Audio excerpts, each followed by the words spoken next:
chat. How's it going, guys?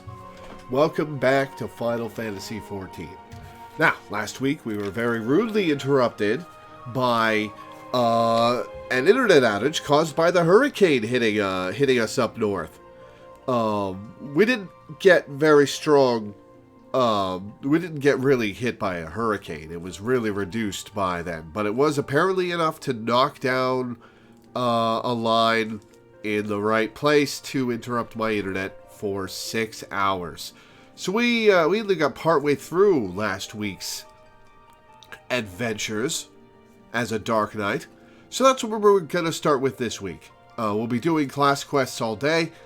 We're starting with Dark Knight. We're going to go through the Dark Knight level 60 quest. Then we'll do some other stuff. I think the next thing we'll do is Conjurer, so that I have a couple class abilities so I can continue leveling it until I reach White Mage. And then we'll finish Rogue, and we'll see how long that takes. I don't remember what level we were at with Dark Knight. All right, let me log in, and let me bring Midday Danny on. Beep boop. Hello. Hello. How's it going, guys? Pretty good. Random fact, hurricanes are named after Huracan, a Mayan god of storms. Huh. Cool. Machinist is probably its own stream. I think we'll be doing an extra class quest stream. Like next week. We'll be delaying Briardine. And we'll do Machinist next week. Yeah, I think for now we should focus on the job quests that you actually kind of need to do so you can keep leveling the job, like Rogue and White Mage, those sorts of ones. Yeah, the first thing we're doing after Dark Knight is Conjurer up to level 20. Yeah. The ones where you need to get, the job stone or abilities so we can keep leveling those off screen.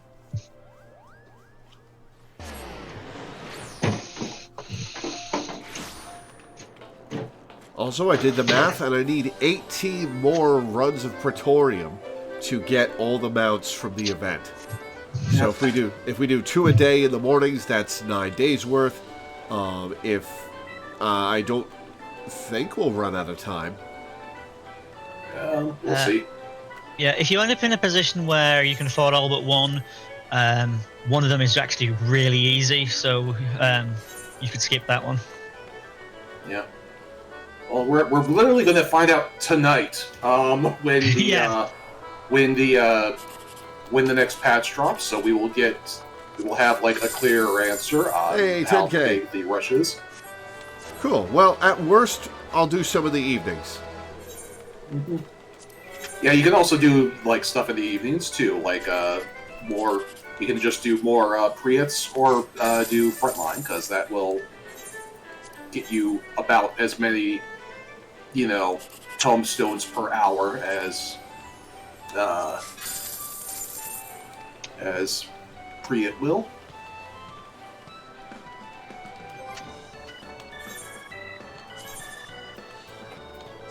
Alright. Dark Knight. My Dark Knight item level is actually higher than my Black Mage item level. Weird. It's because your Black Mage gear is, for the most part... why do you have a level 50 Black Mage ring? I was going to say, for the most part, it's crafted gear from Milena. It's basically the gear that is set up for starting the final Savage tier of its expansion, whereas the Shire gear is for having finished that tier. Gotcha. Well, I will get... The next thing I'll do is get some sheer gear then, for the Black Mage. Especially the ring. The game errors are back. What error is that? Okay. it's something on their end.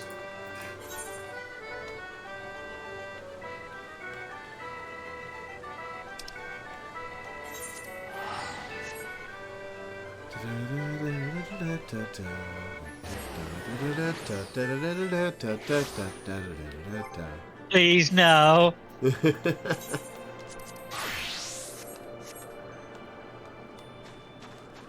Bad enough being here, I don't need to hear it in stereo.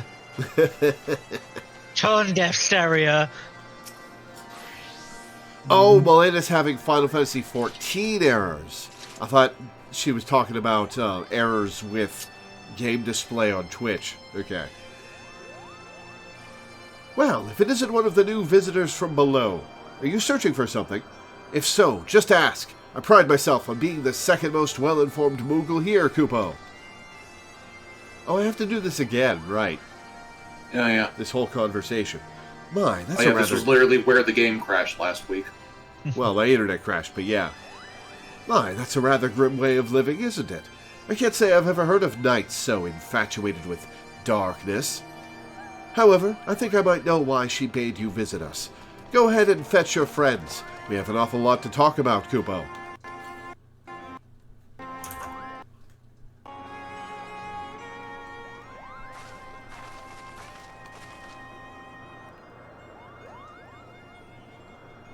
Let's see, what should I Welcome do? to Mogholm, Kupo. The little one must be Riel, which makes the big one Sid, right? Yes. I presume you are one of the tiny beings of whom the dragon spoke?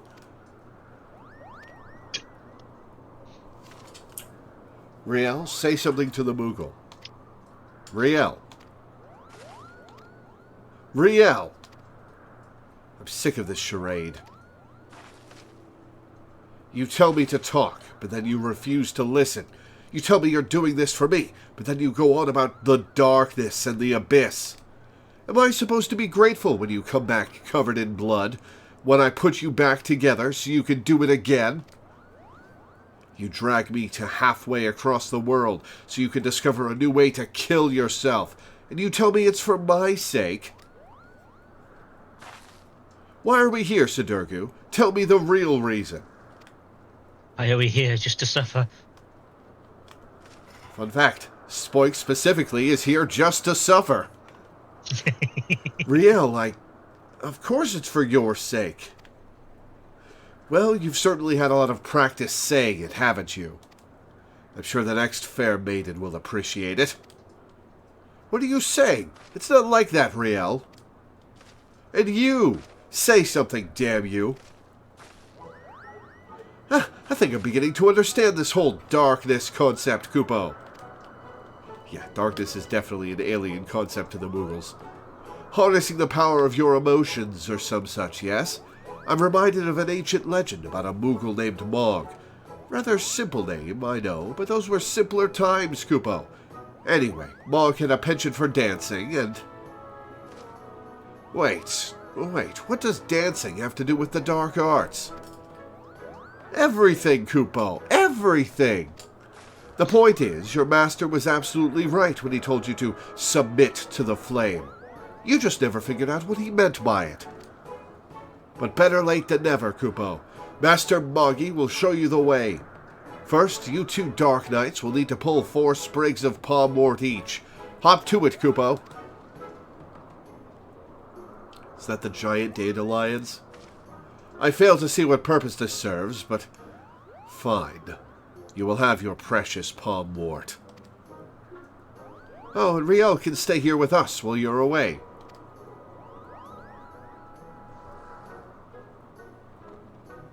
I never noticed that this place is full of dandelion puffs floating around. Let's go, Lore. That's even the mount that you get from the Moogle Beast tribe. Yeah. Look Also, after him, will you? No one will be harnessing the darkness or the abyss or whatever else unless you bring me plenty of palmwort first, Kupo. Alright, palmwort. There are also a whole bunch of trees around that basically look like glowing dandelions. And I really like those because you can get those as you can buy those as housing items for your lawn. Oh, cool. I have a couple of them in front of my house because they look cool. The big purple glowing things. Alright, that's one palmwort.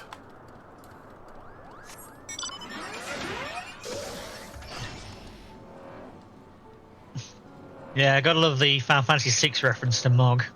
Complete with dancing. Yup.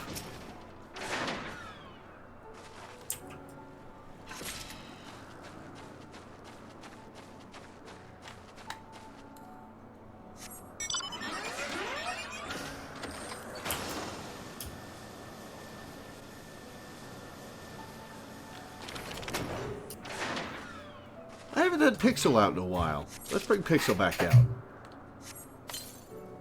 I've seen people fan cast Mog as Danny DeVito. the thing is, in the adverts for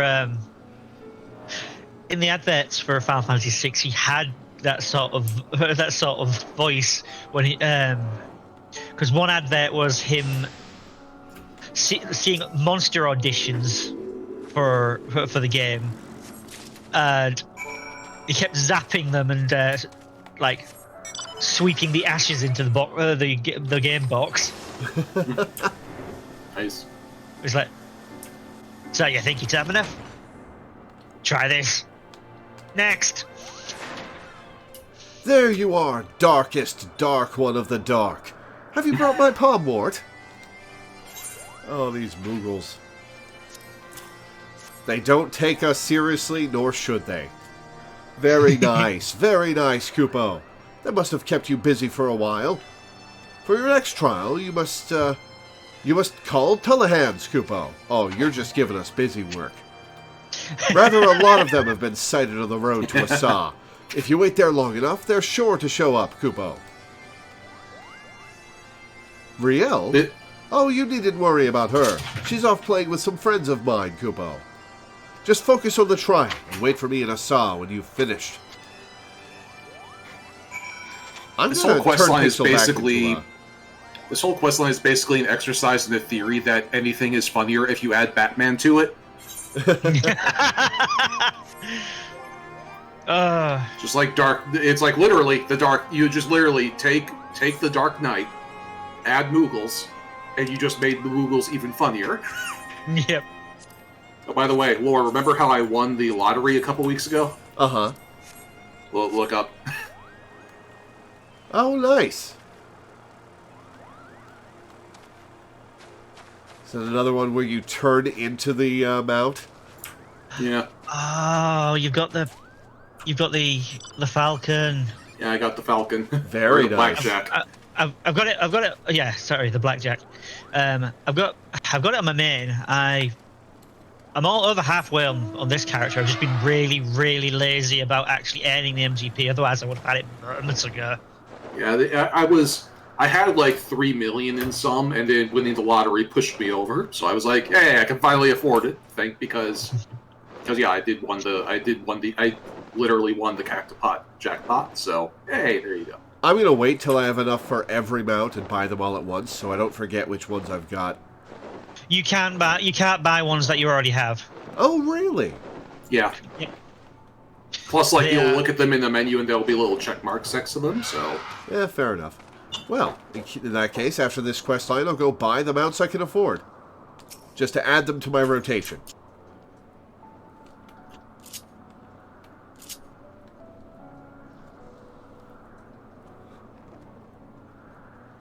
Yeah, it's like I've been playing this game for like 2.5 years now, and this was the first time I won the Cactopot jackpot on any of my alts. Well, sometimes there isn't anyone who wins the Cactopot. I'm not surprised. Well, sure. I mean, and also sometimes they land on a need number, and then like 1,000 people win. Yeah. Which is like which is the funniest part of that. Oh yeah, when we had I think it was 1337 got like 1,000 people to win, something like that. Yeah, 69 had so many people that the winners page could not hold them all. I don't know if any of the Homestuck numbers have come up, but if they have, I'm sure that's happened. I got second place from something that was like one number off. And that was frustrating. Yeah. Still closer than I've ever come to getting a mirror in Path of Exile. Yeah. I need to do the Jumbo Cacpot more often. I always forget about it. I have an alarm set for every Saturday at 10:30. And when the alarm goes off, I boot up Final Fantasy XIV and I go... I go do the Jumbo Cacpot. Get my winnings, enter my new numbers. And by new numbers, I mean the same numbers I've run every week since I started it. I always just do random every time. Same. Alright. My cat is being a nuisance, so I'm going to mute myself and give him some attention.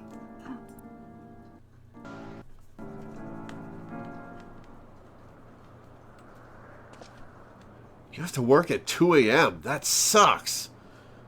What the hells are we doing, Lore? What could Moogles possibly know about mastering the dark arts? Foolish fools! We're about to fight a Moogle, aren't we? I mean, if you're looking at Eogian time, ironically, the answer to what the hells are we doing is pretty much saying waking up at 2 a.m. Yeah, true. Right then. What's all this? While you two were busy gathering Palmwort and slaying Tullahans, we kidnapped Riel, Kupo! Mwahaha! Oh yes, Kupo! We've had so much fun playing together! So much fun indeed, Kupo!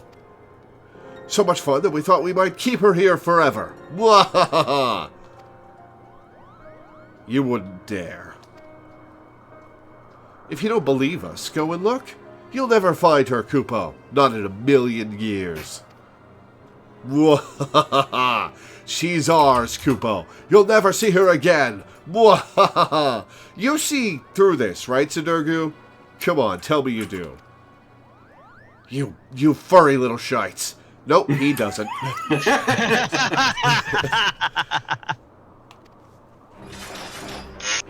All right, well, I guess I'm fighting too. Let's play along. Give her back to me now. I mean, also, let's be honest. Whether he saw through this or not, his reaction would probably be the same either way. True. These little shits. Yeah. It's like, I know you're playing me, but it gives me an excuse to punch you. Yep.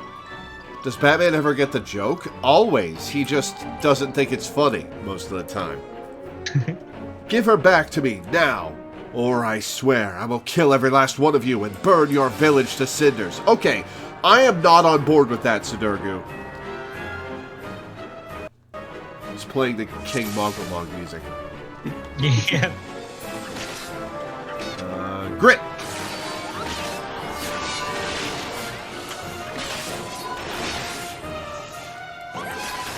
Mwahaha, do your worst, Kupo. Rip that palm off your head and shove it down your goddamn throat. Get out of the AoE, Sidurgu. He's a tank. He's fine. These Moogles are much bigger than they were a second ago.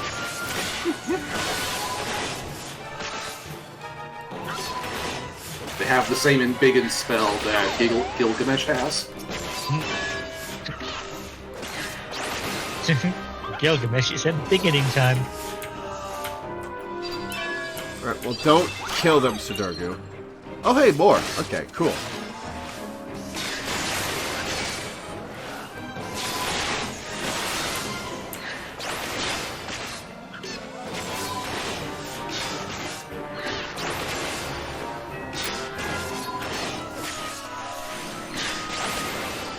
Oh, that's it. That's an arena wide. Okay. Uh-oh. Oh, that did nothing. All right. Mordacious Moogle. What the hell does that mean? I'll have a look.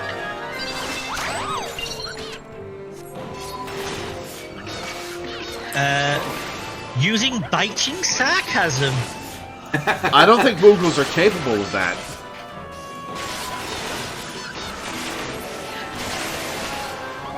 As a Brit, I am very modacious. Hey, Fashion Report is super easy this week. Just need a hard leather subligar and 2 rose pink dyes. And those are some of the cheap dyes, too. There is something about that is incredibly suggestive. Yeah. And you do, in fact, have to dye the subligar.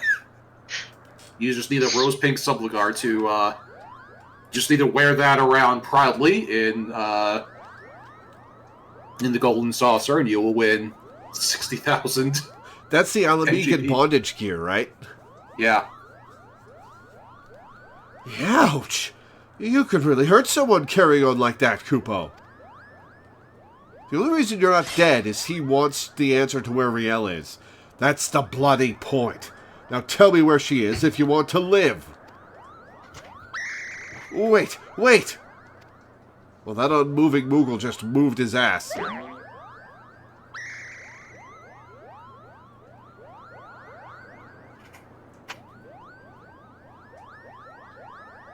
Are you cowering or having a powwow? Oh, hey, it's that fledgling Mongol guard character.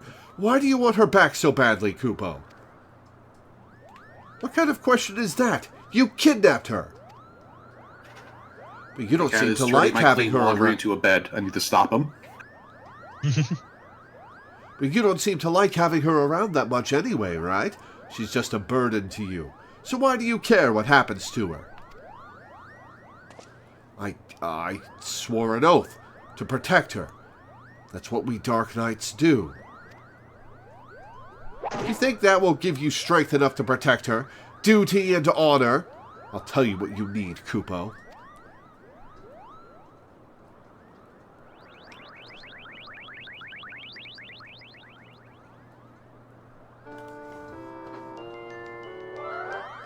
Whence comes true strength to defend the meek? Is it honor? Is it justice? How bland!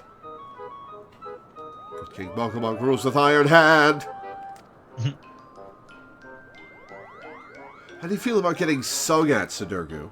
Could it be that the darkness is born of a light, a flame burning for another? How grand!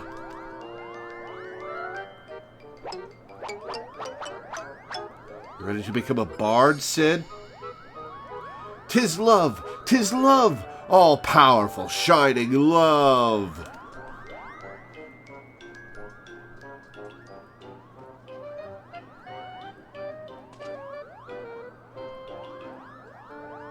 Rather blunt, I'll admit, but subtlety doesn't seem to be your strong suit, Kupo.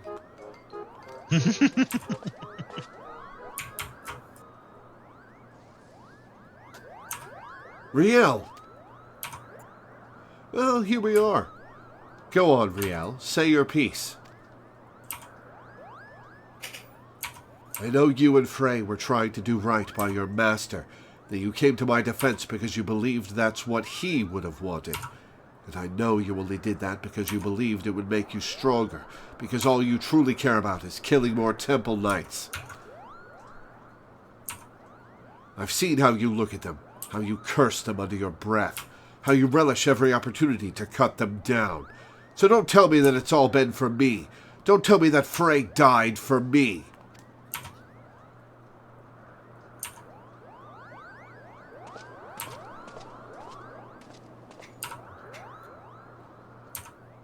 Everything I have done for my mother and my father, for my master, and, yes, most of all, for me.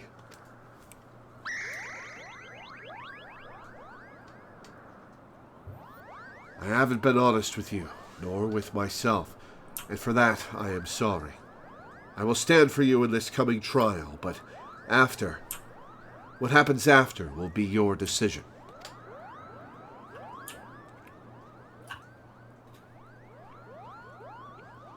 I'm not the only Tomberry in this alliance road. Huh. Good. That's a promise.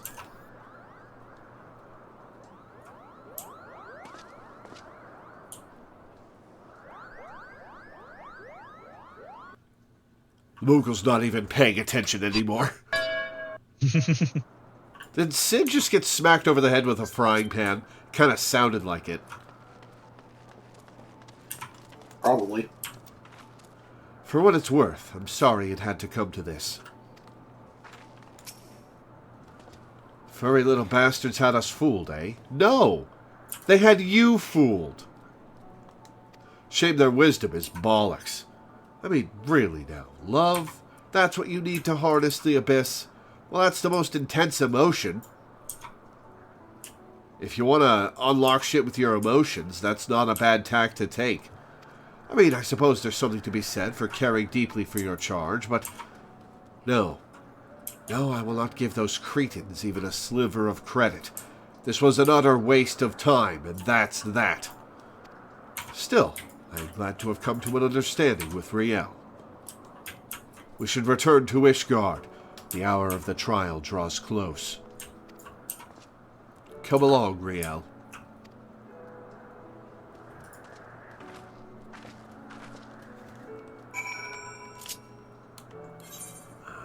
Okay, to Ishgard. I could just pray return.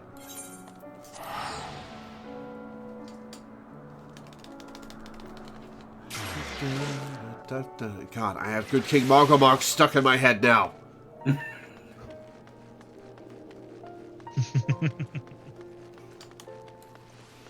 Wait, why am I walking? I have an Ethernet shard right here.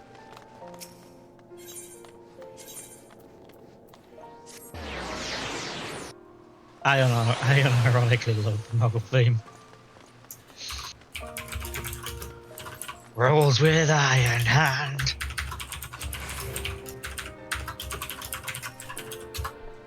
It needed to be said. It really did, yeah. I was about Riel's age when I came to Ishgard. My parents, they said we would find a better life here. When the Temple Knights we had shown mercy returned, they let us choose the order in which we would die. That would be their mercy to us, they declared. I watched my parents kneel in the dirt. Look away, they said, but I could not. At last, when it was my turn, I knelt and prepared to follow them into death. I closed my eyes, but when I opened them, a man in black stood before me, hand outstretched. And so, I took it. Defend the meek, punish the wicked. Mayhap it was all but a convenient excuse to indulge in vengeance. Well, if you realize that, now you can change your path. She deserves better than me, but there is no one else. One more battle, Lore. Let's see it done. Oh, right, we're almost done with Dark Knight. Mayhap in this final battle I can serve as my master intended. Alright, let's accept this quest, then we'll go get some mounts. Level 60. What's this get me? Carve and Spit. Delivers a threefold attack with a potency of 510. It's an off cooldown, it looks like. She has a recast timer with Abyssal Drain. Yeah, so it's going to be your single target choice instead of Abyssal Drain. Gotcha. Which is the one that absorbs health from them all. Mm-hmm. Countess Estride's missive arrived while you were away. We're to meet her in the Western Highlands, away from prying eyes. Yeah, they don't intend to hold up their end of the bargain. She's gone to great lengths to conceal her husband's deeds, so it comes as no surprise that she'd prefer to settle this in secret. Lore, I don't know what's waiting for us out there. But if aught should happen to me, pray keep Riel safe. I mean, I could deliver her to Gridania. I'm sure they'll take care of her. Right then. I believe she wanted a word with you before we left. We wouldn't have made it this far without you, Lore. I want you to know that I'm truly grateful for the time we shared. You, Sidurgu, and Frey taught me so much about the world, about what it means to fight for another, and what it means to fight for yourself. Well, that's pretty gracious of you. We're going to finish this together, the three of us. I appreciate the sentiment, but it's the two of us that are going to fight, and you're going to watch. Unless you turn into a dragon. Not else to say, really. To twin pools, then. Let's not keep the Countess waiting. Alright, So yeah, you should have... I forgot what level you get them also. So I forgot which ones you have access to, but like by the end of this, you will have a few different abilities with 1 minute cooldowns, and you'll want to put all of them together because that's your burst phase, is hitting all of those buttons at the same time every 60 seconds and just doing a bunch of damage. Gotcha. And Carve and Split is one of the abilities. Alright, it's Prize Exchange 3. That's pets. Here we are. I have 2.6. Sapatendo and Parador. 691. Oh, I can only buy 2 mounts like this. Okay. Well, that's 2 mounts added to my rotation.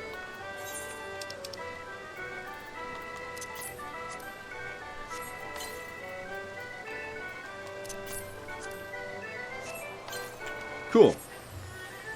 Alright, to twin pools.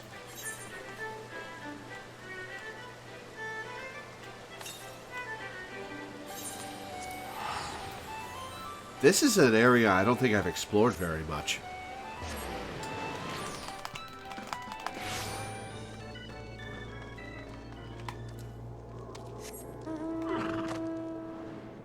Damn, I was hoping to get one of the new ones in my first try. Oh well. Oh yeah, have used them. Good. Excuse me.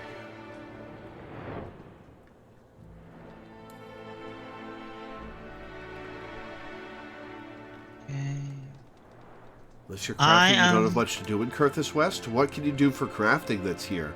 Just materials? Yeah, there's plenty of stuff to gather at least. Ah, gotcha. Need a metric fuckton of methrite ore and sand. Makes sense.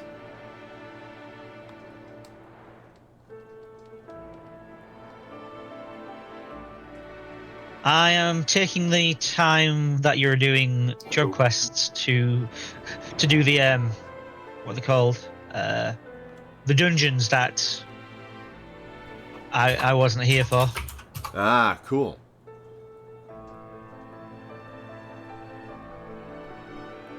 We finished the Realm Reborn dungeons, right? Yeah. Yes.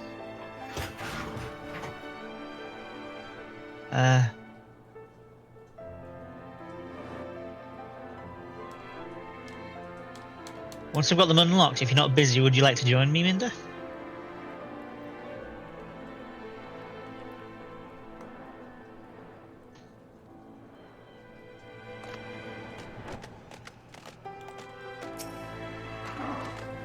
I wonder how many men will she bring to kill the abomination. We're about to find out. Seems we're early. Well, it's not as though I have pressing business elsewhere. Enjoy a moment's respite with me, Lord. Proceed.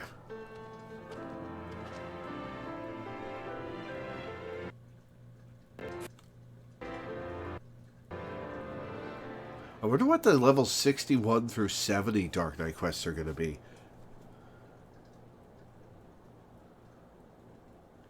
Suddenly, Frey's third friend.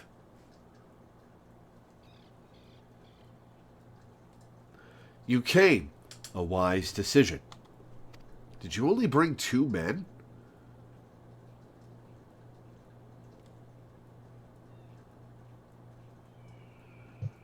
You have his eyes, his nose, his lips. Every time I look at you, I see more and more of him, and it sickens me. Riel is not her father. You had no right to punish her for what he did.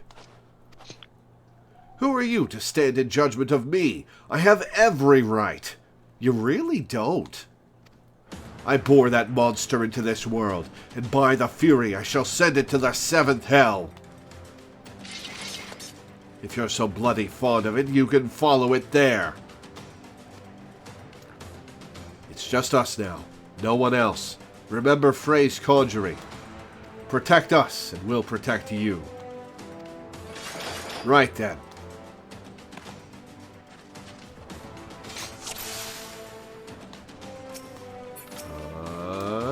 Do I have grit on? I do. Okay.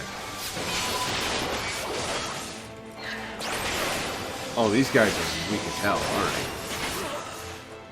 Alright. Double banneret. Next. Ah, there we are.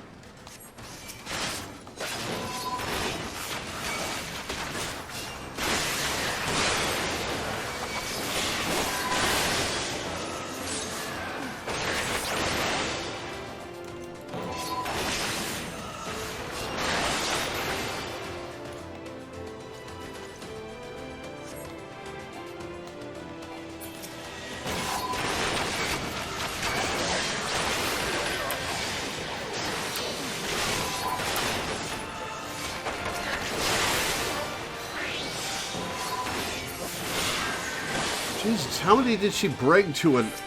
this is not an honorable fight.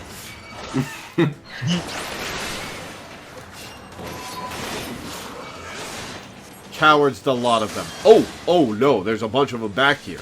They were coming from behind.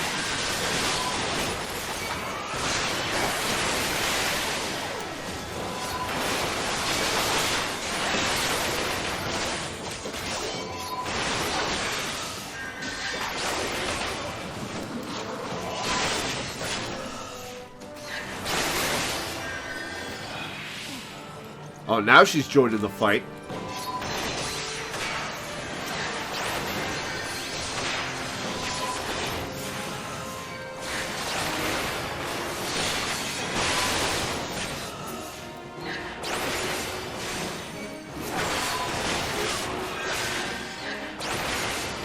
Alright, that's all her friends down.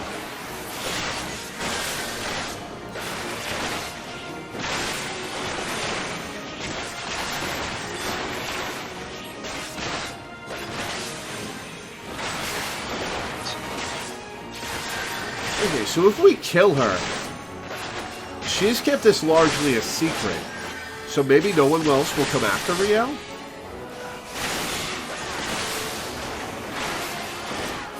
Duty completed. Honorable Knights do it from behind. I mean, they are Catholics, so that tracks. Ah! Damn you! Get out of my way!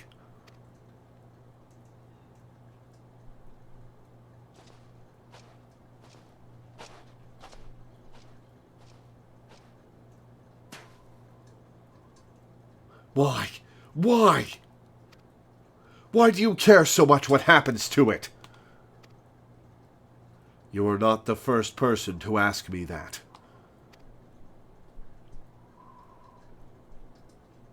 Once you might have understood. Oh, I thought he was going to bisect her there. For everything that you are, that you have done, you are still her mother.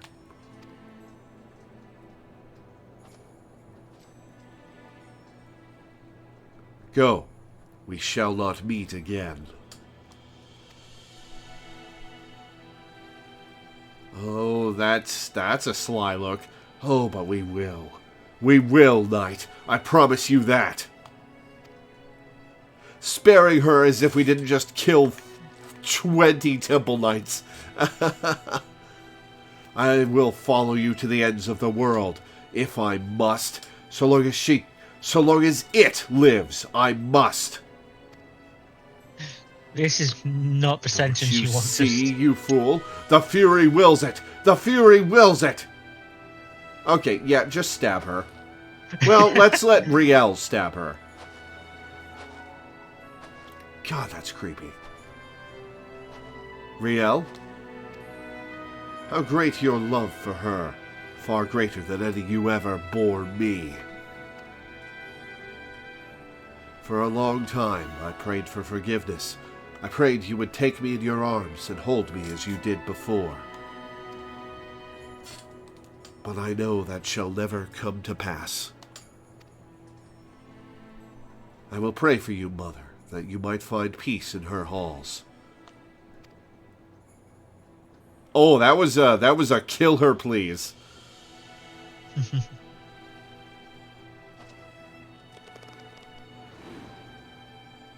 O Halliday, receive of us this woman, your humble servant. Raise her up to your bosom and grant her glory everlasting.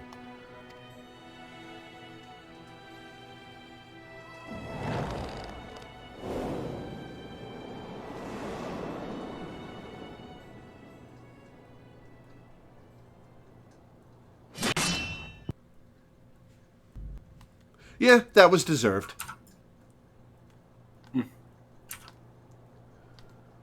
God, what a shitheel. So, what now? We go back to Ishgard. Together. Hey, listen, I'm happy to help, but I am not going to be part of this triumvirate for long. As you wish.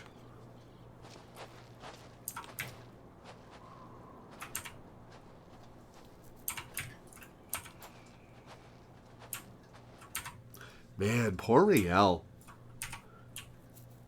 That must have taken a lot out of her.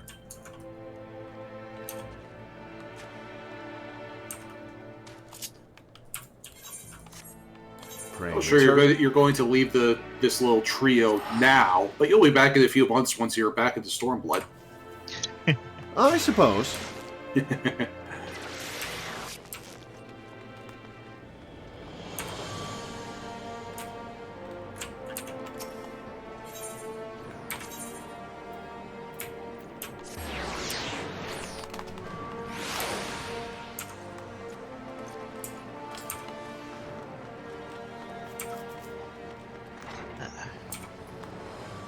Someone on my server is preparing for Christmas.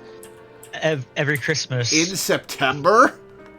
Yeah, because he needs to get all the crafting done. Every Christmas, he gives out hundreds of the Nana Bear minions. So he's giving out teddy bears dressed like Santa. That's cute. Oh, that's cute. And so falls House Collignon. No, not Riel. Sid.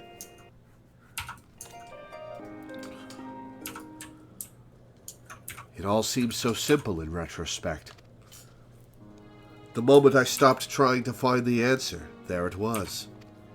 All that anger, all that rage, born of a fervent desire to protect that which we hold most dear. So you are still committed to your path, then? And you, if you will have me. You'll need to talk to me more, and listen. I can't stand the silence, you know. There's no shame in sharing the weight, Sid. We can bear it together, for ourselves and for others. How old is this kid? Right then. She's wise and erudite for a 12-year-old. The two of us will manage on our own, Lore. I mean, you probably grow up quite quick when your own mother is hunting you down trying to kill you. Yeah, true. There may be others who know of Riel's heritage, but if they come, we will be ready. Granted, we could simply leave Ishgard, but that would leave the people at the mercy of the powers that be. I cannot do that now, and neither can Riel, I think. Well, don't worry. As soon as this quest line concludes, time will speed up and you'll be at the end of the Heavensward quest line, and things will be awesome here, and you'll be able to leave. We all need a cause, Lore. So what will yours be? For whom will you stand? For Eorzea.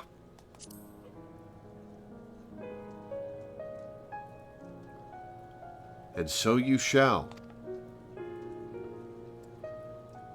To walk the path is to suffer, to sacrifice. Justice demands no less. But you can't fetishize suffering and sacrifice, Sid.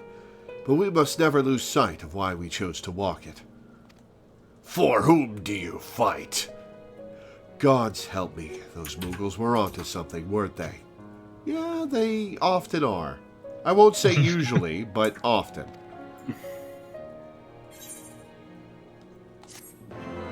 They're good with sentiments.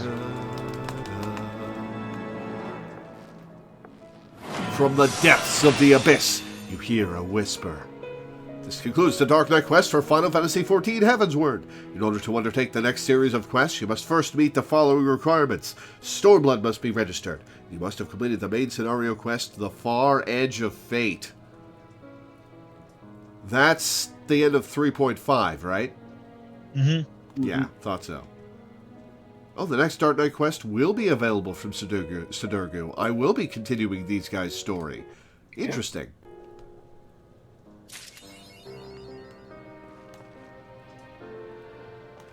Okay, I got a new ability.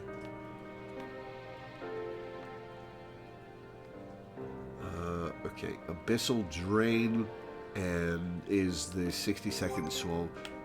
That's on R2, L2 is where I'm putting my cooldowns. Okay. Actions and traits. Carve and Spit. R2 down. Cool. Cool. Well, that's Dark Knight.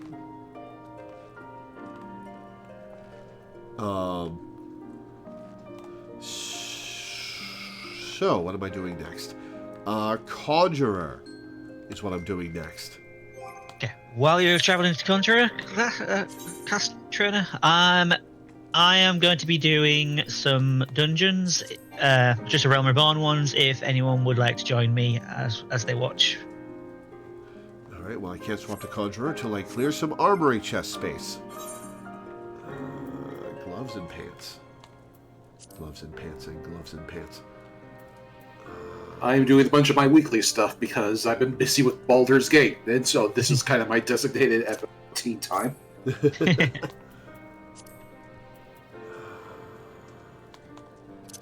Knight, return to inventory.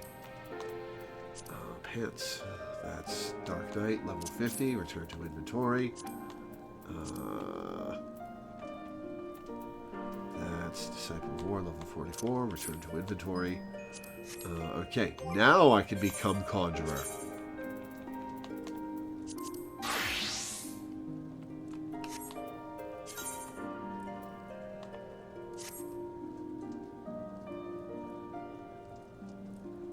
Level 21, item level 14.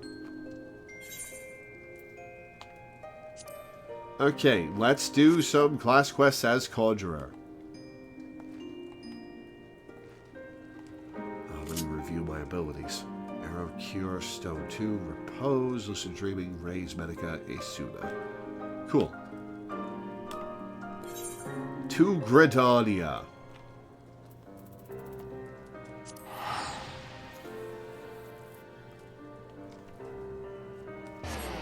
No one's interested, I'll just party find, or duty finder even.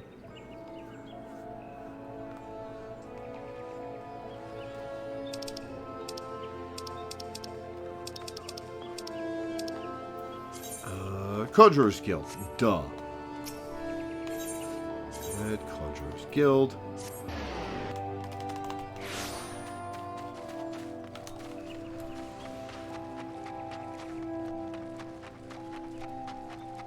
Repose puts people to sleep, right?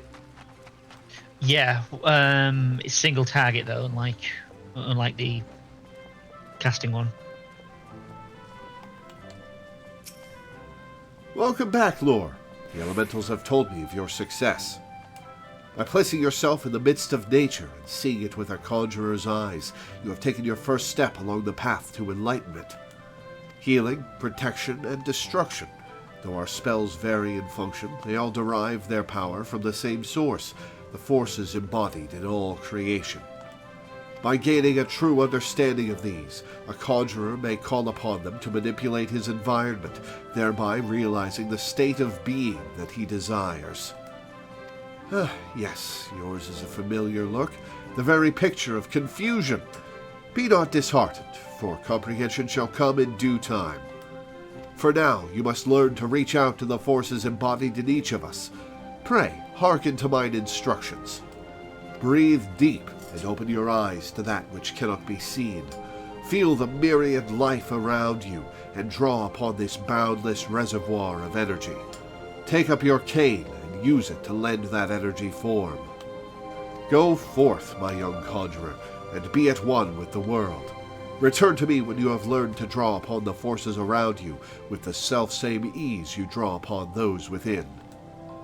This conjurer level 5, 400 EXP. I'm going to rearrange my hotbar a little bit real quick.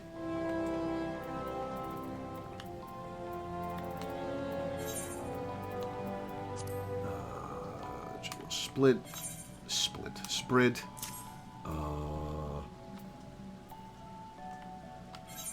Teleport, return.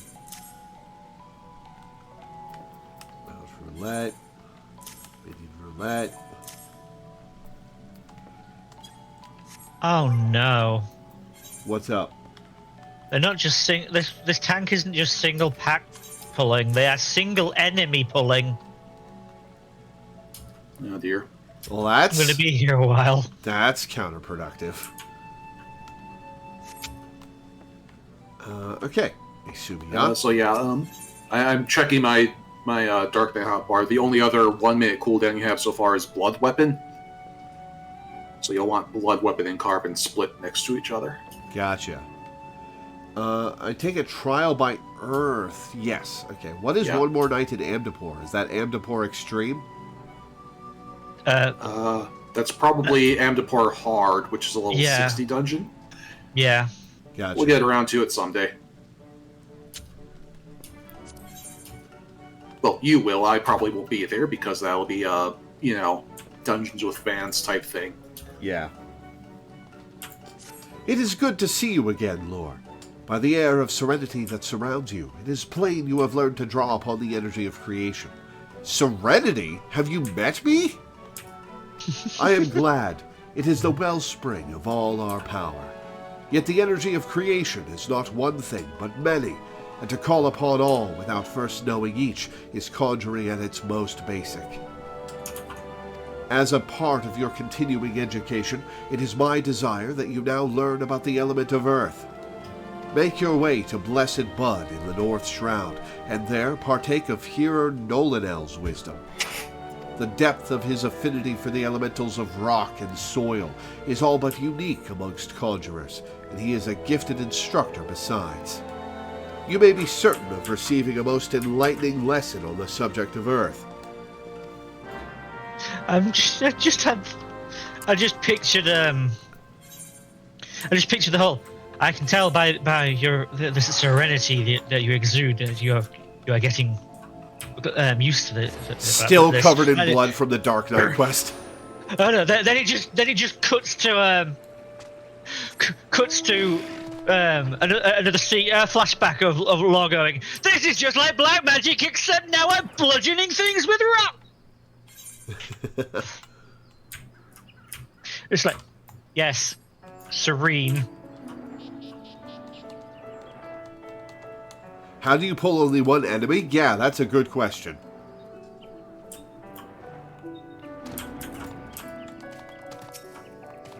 Everyone's having the hats. You seek Hearer Nolanel. Then seek no more, for you have found him. What can I do for you, friend? So, Brother Esumion bid you come to me to learn of the element of earth. That is well. The power of earth is the solid foundation upon which a conjurer stands. I could happily lecture you for days on its intricate variations and properties. Nope, I am not here for that much instruction. But I rather suspect the busy life of an adventurer would not afford the time required for such extended discourse. Accordingly, I shall offer you an opportunity to experience the qualities of Earth firsthand in combat. Oh, do I get to fight you? Awesome! Now mark me well, Lord, and do exactly as I command. East of here, in the grounds of Tree Speak Stables, there exists a patch of soil that bears the mark of corruption. Seek it out. When you have found the place, reach out to the focus of the Earth's trauma and attempt to commune with it, as all conjurers can. Resentful of your intrusion, the tainted being that feasts unseen upon the energies seeping from the wounded Earth shall then appear. Using the powers of conjuring, strike it down and permit the land a chance to heal. Much of the nature of Earth will be revealed to you during the struggle, Lore. I trust you will return to me a wiser woman than she who now departs. Now I get to fight the dirt, yep. Yeah, as for the single enemies, I'm at Holbrook Corral, and there's a couple of enemies that are at the side of the bear traps to fight you if you get too far to the side. They are fighting each one individually. Arrow. Oh, God. We didn't open the chest. Oh, wait, no. We fought the mimic, but the people that were stood next to the mimic didn't actually pick up the tablet. And this is a nightmare.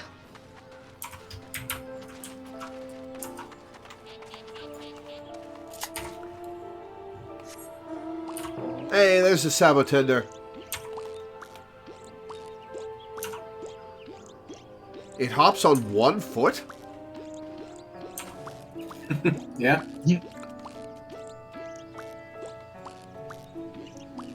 Try walking backwards with it. Oh wait, it might not be doable with your settings. Yeah, I can't walk backwards. I turn all the way around.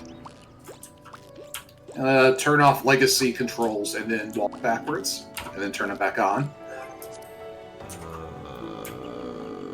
Character config. Standard type.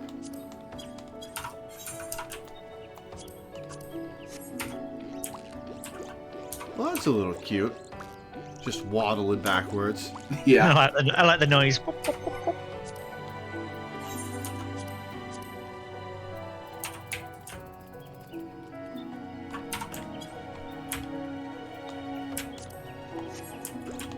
Nolan L. I did nothing with Earth. I did it with wind. Lesson not learned. Welcome back, Lore. The elementals whisper of your accomplishments. How did it feel to confront that embodiment of Earth? To endure its onslaught? Has the crushing power of this element shaken the very marrow of your bones? Not really. Corruption occurs when the land's wounds are prevented from healing. In vanquishing the tainted sprite, you permitted the Earth's energies to flow unimpeded and to nourish the land once more. Can you not sense the strength of the Earth returning? Already the land begins to heal. Thanks to your actions, that field will once again bear bountiful crops. When next you have reason to call upon your art, look back upon this task and that which you accomplished. Experience once more the grinding weight of the Earth's fury, and revel in the memory of life flowing anew through the land you helped restore. With such thoughts shall your understanding of nature continue to grow. Are you asking me to tap the land Magic the Gathering style? Kind of, yeah. I hope you were paying attention, Sylvie. I didn't make that connection before, but yeah, that's basically it. Not even joking. Yeah. See this adventurer here? Lore came all the way from Stillglade Fane just to hear my lesson. You would do well to learn from her example.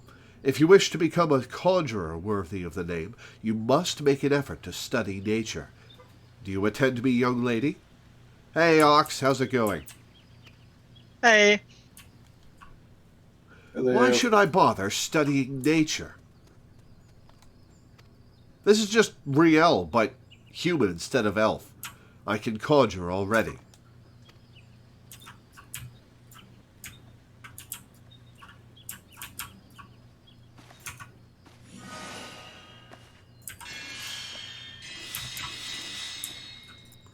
That's some good heals. See? You have a rare gift for healing, Sylphie. A wonderful gift. Yet there is more to being a conjurer than... But I don't want to do more. I want to heal. I'm good at healing. You can't make me do those other things.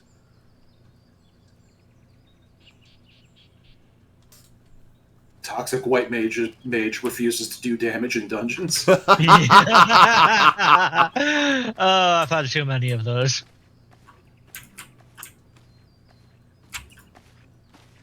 I'm sorry for the times I did that. Sometimes I wonder why I even try. I mean, you've got an excuse. I've seen this happen in savage fights. Oh, wow. Sylphie joined the guild shortly before you came to us. As you yourself just experienced, she possesses a prodigious talent for healing. Indeed, despite her tender years, I know a few conjurers who are her equal in that field. Alas, nature, the very wellspring of her power, holds no interest for the child. I'm with her there, and when she should by rights be learning about the land, she prefers instead to wander it, healing people on a whim.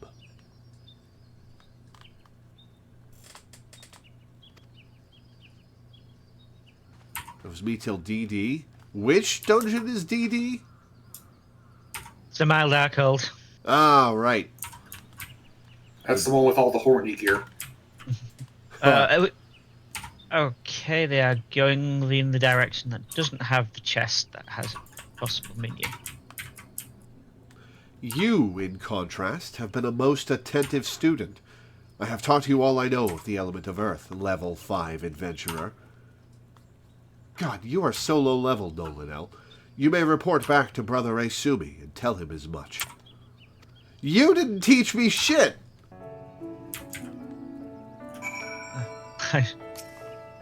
No, tell me things. Close your eyes and open your ears to the world around you.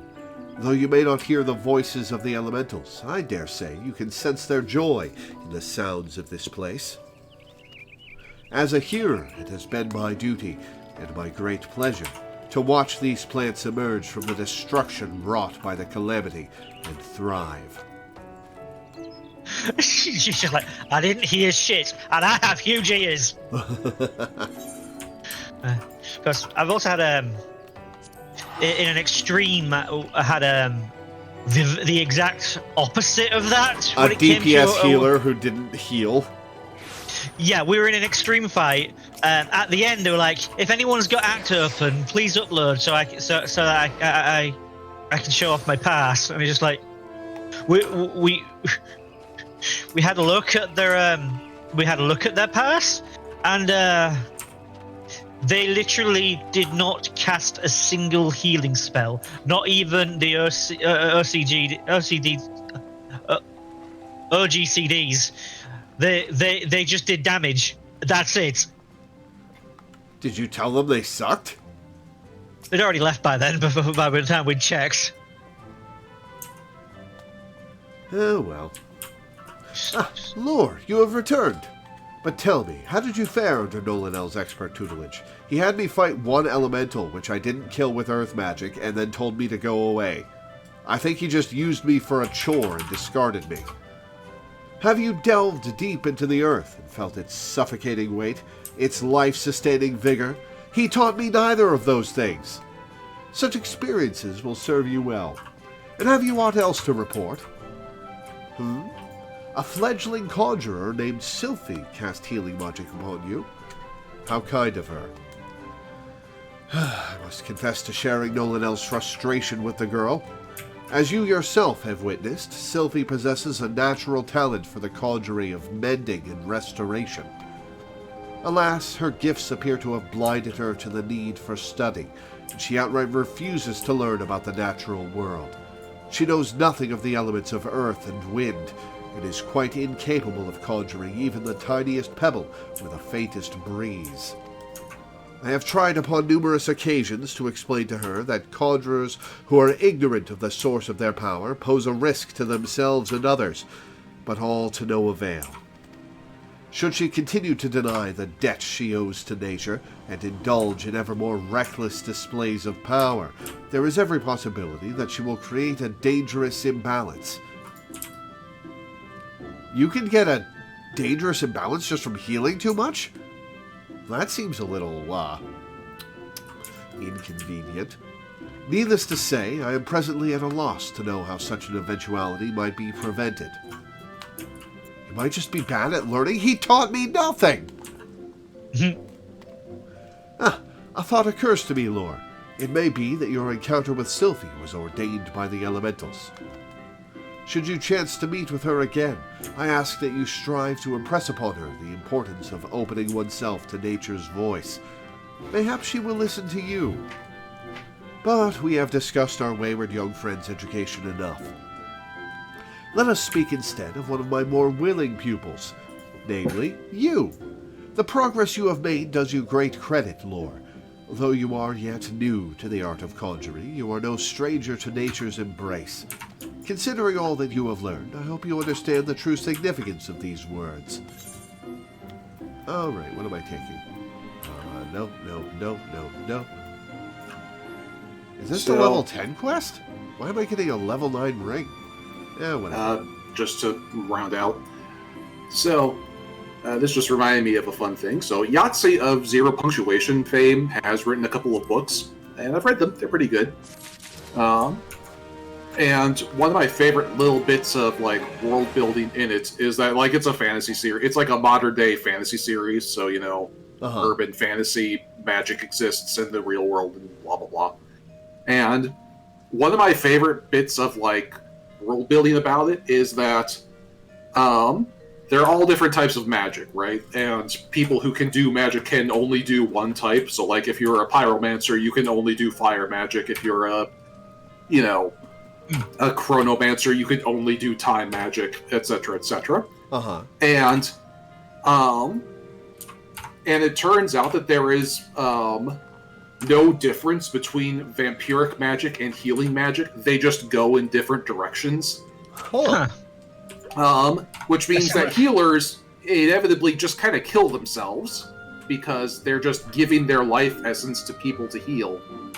And you can only do that so often before you just die. Oof. I think I might have something for you, Lo.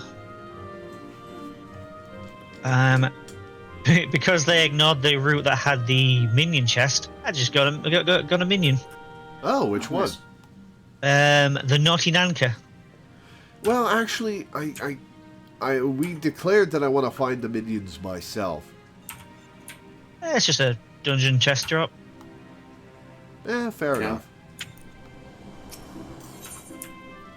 Trial by wind. For this one, I'll use earth magic.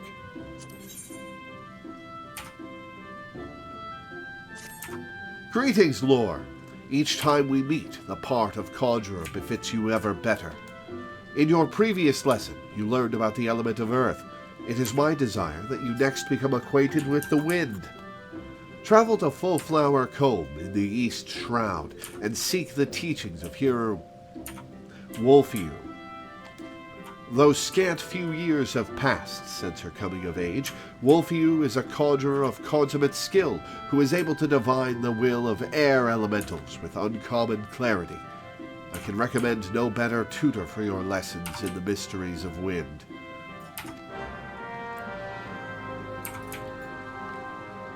Hello. Yo. There you go. Oh, it's a little bug. It's a little amphibian. It's a little what? Amphibian. Oh.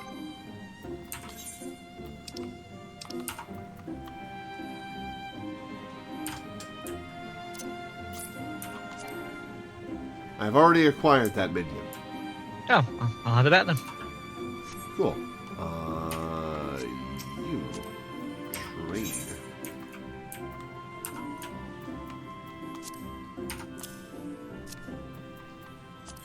I'm tempted to just shove this banana that I got in there and say, have a banana instead.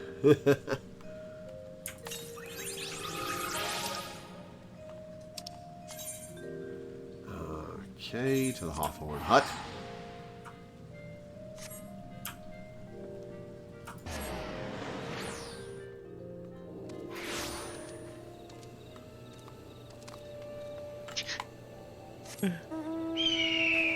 Law teleports away and Melina just walks through the door. And who does?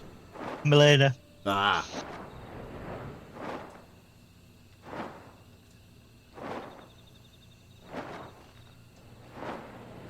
Summary of today's Conjurer lesson: you win some, you lose some. Come on. Come on.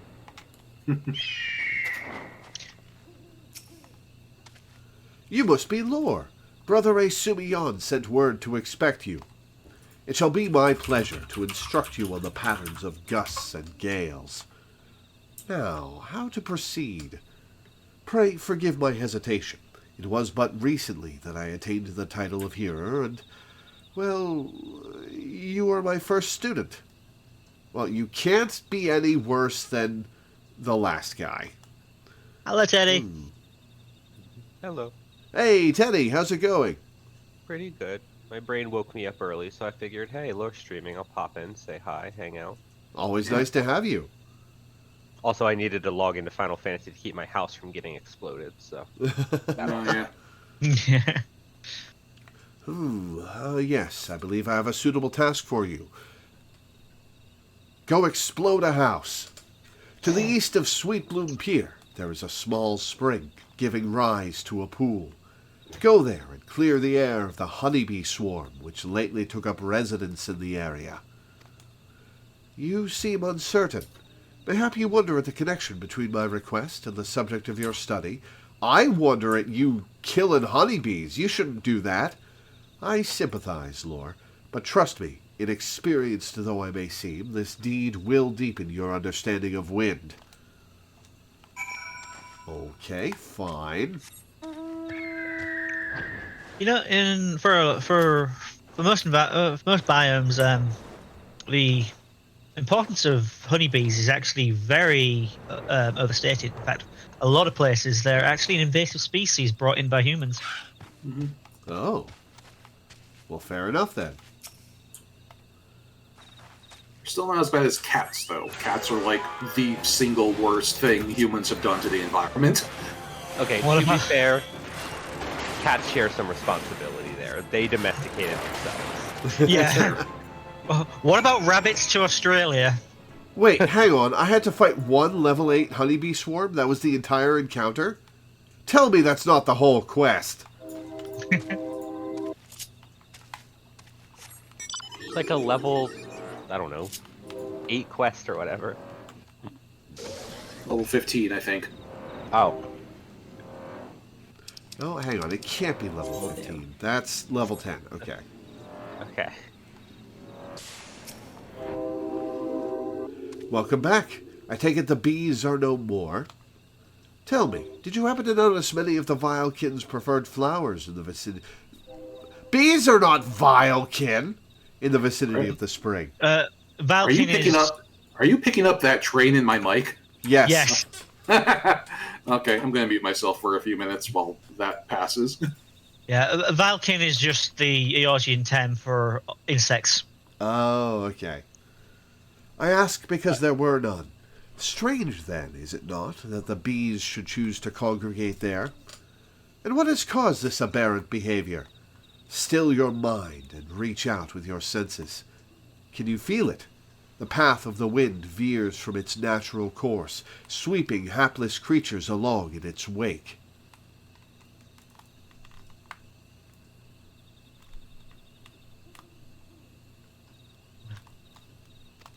Something is playing havoc with the air currents. Such a disturbance bespeaks corruption. Return to the spring near Sweetbloom Pier and search for pockets of corrupted air. Should you find one, use your powers of conjuring to disperse it. Okay, this one's actually teaching me a lesson, so maybe I will use wind magic. Yeah, the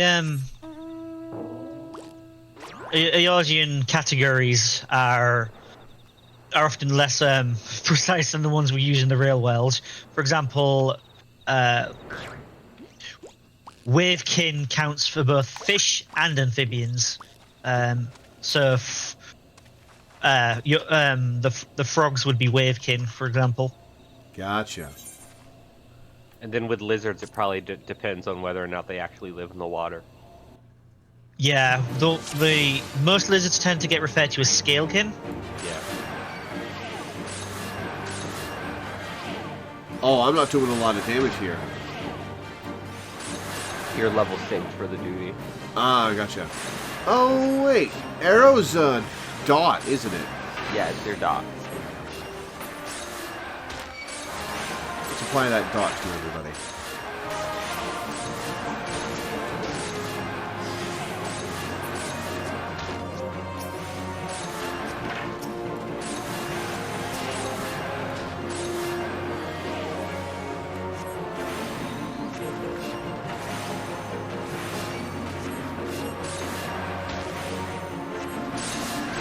White Mage is a funny quest line. It's my main, but it's also the quest line that by the end of it I'm just like, oh, I don't know if I agree with these people. Well, that's Gridania in a nutshell. Yeah, that's Gridania in a nutshell. Fair. Yeah. Here we are. Well- Ashkin are... sorry, are you still at the quest now?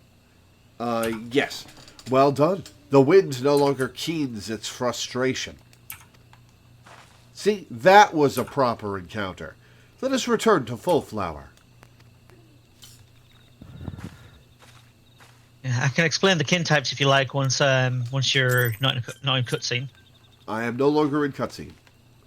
Okay, well you've got Ashkin for the undead, Beastkin for land mammals, Cloudkin for avians, Elementals are self-explanatory.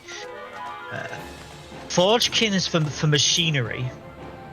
Scalekin is for reptilians. Seedkin for plants. Soulkin for animated things like golems. Spoken is for sentient beings, or sapient beings. Vilekin for insects. Voidsent for otherworldly. Wavekin for aquans. Dragon is self-explanatory. Chimera doesn't need it explaining either. They're anything other than that would be a spoiler. Gotcha. I must apologize for exposing you to such danger. The corruption was greater than I anticipated. I could handle it, even level synced. But it is through such trials that we flourish as conjurers. Now then, Lore, what did you learn as you struggled with the air within the air's grasp? You will doubtless have noticed that wind does not strike with the instant crushing force of earth.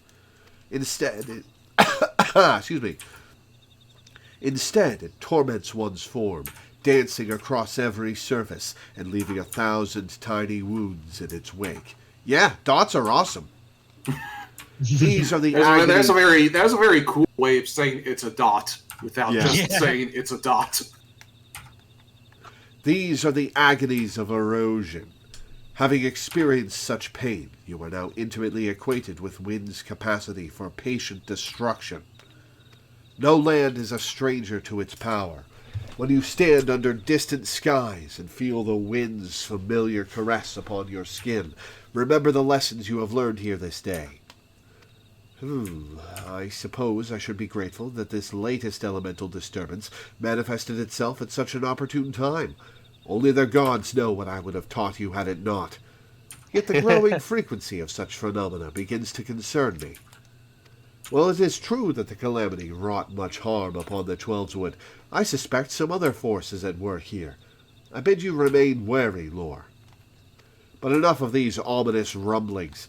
I regret to say that your time with me is at an end. Return to Stillglade Fane and inform Brother Asumi of your newfound mastery. Oh, and be sure to thank him for sending me such a willing first student. Well, cool. What am I supposed to do? Come up with a lesson plan by myself?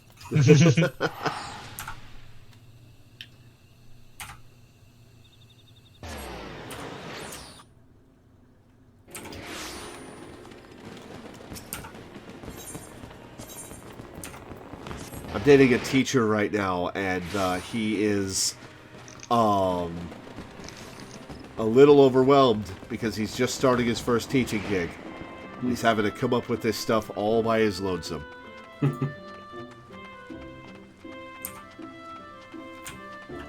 you say you were dating a teacher? Yeah. Oh, I didn't even nice. know, huh? Yeah, no, Me neither. I hope that goes well. How long have you been together?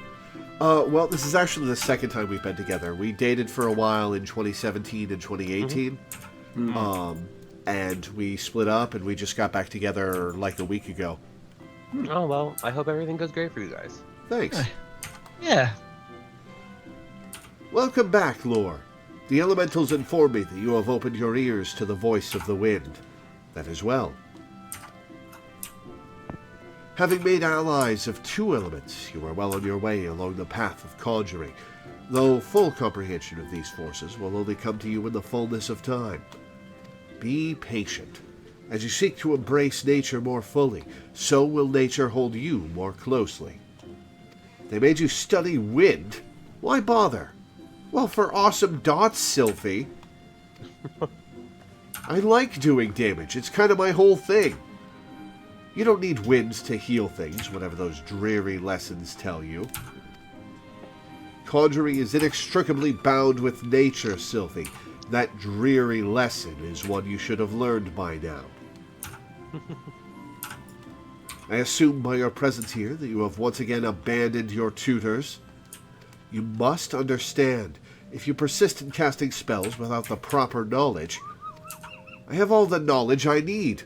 My mother never needed to embrace nature to heal, and the people she helped were thankful for her art. I'll learn conjuring the same way she did, and become just as great a conjurer. You'll see. But I didn't come here to argue with you, Brother Asumi. I wanted to tell you that I've discovered how to cast rays. How? What were you thinking, girl? You know not what you do, what you risk. You are meddling with forces beyond your comprehension. Lore's ears perk up. Should you even attempt to use that spell, I will have no recourse but to strip you of the name of conjurer and banish you from our halls. Do I make myself clear? Why must you be so angry with me? It's not as if I were trying to hurt anyone.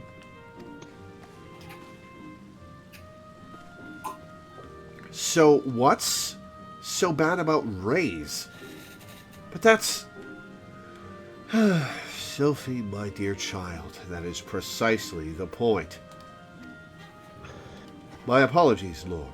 I hope you do not find these constant disruptions distracting. Lore's just eating popcorn. As you have just heard, Sylphie's mother was also a conjurer who was unable to use any spells outside of the sphere of healing.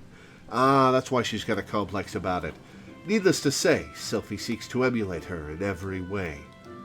It is a rare and wondrous talent to heal without relying on the energies of nature, but such power is not born of true conjuring. By all that we know of the art, it should not be possible for Sylphie to cast rays. I shudder to think what would happen if she tried. Right, that's... Huh. Do conjurers get rays? Is that a white mage spell exclusively? I mean, it's all healers. Well, I mean, yeah, it's all healers, but... Conjurers get rays. Okay. I fear my inability to set her upon the true path reflects my own failings as a teacher. I am only glad that those same failings have not hindered you. Whether it be with my help or in spite of it, I believe that you will become a fine conjurer. Already you are blessed with great power, and more shall be yours should you persevere with our art, as indeed I hope you shall. Yet however much you grow, however powerful you become, Remember that ours is a power borrowed, not taken. Maple Crook, which I don't need. It used to only be a conjurer spell, smiley face. In 1.0, only Conjurer got raise? Wait, were there even any other healers?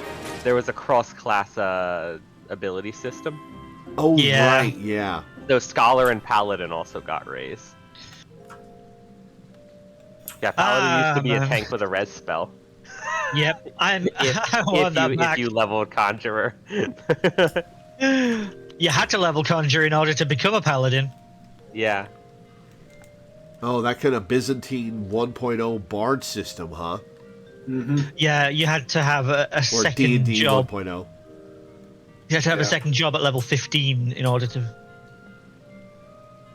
Oh, that's appropriate, because I think you had to be level 15 to take your first level of Bard in D&D 1.0. Yeah. I think actually 12.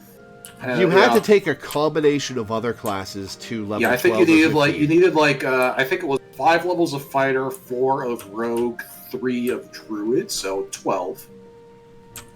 So level 13 would be your first bard level in old D&D. I Have you hope ever it played was Final powerful. Have you ever played It the wasn't. Final Fantasy Anyway. Tactics lore? Have I ever played Tactics? Yeah, the first one. Yeah, I love that game. I'm just reminded of how Bard and Dancer were like Bard behind like every fucking job leveled. Yeah. God, I should replay that. It's a good game. You needed Yes. Archer 15 for Black Mage? Yes, which I believe is a reference to. Oh, yeah, yet another reference to Final Fantasy 3. Because in 3, black mages could use bows and arrows. Ah. God, I would love for a Tactics remaster, but if they do a Tactics remaster, they should do War of the Lions. Because that was awesome. And it just needed better performance, because for some reason the PSP couldn't handle it. That fucking so- game. There there's a are patch- patches for the PSP version that just fix the performance. Yes. Yeah, but if you played it on actual hardware, you... The Nope. performance is fixed. It wasn't a limitation of the hardware, they just fucked up. Yeah, it was a programming limitation instead. Yeah. God, that's so dumb. The iOS version has all the features of the War of the Lions without the slowdown natively. Yeah. I think it's also on Android. Yeah, but the PSP didn't download patches, so if you got War of the Yeah. Lions on PSP... No, I'm saying it's a fan-made patch. Anyways, Yeah. Well, this is the natural flow of conversation, Midna. you know.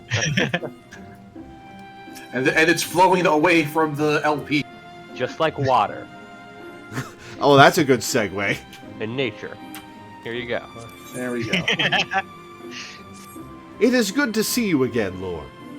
Yeah, come on, Midna. We were even talking about Final Fantasy. I know. It is good to see you again, Lore. By the aura you exude, it is plain you have grown further as a conjurer.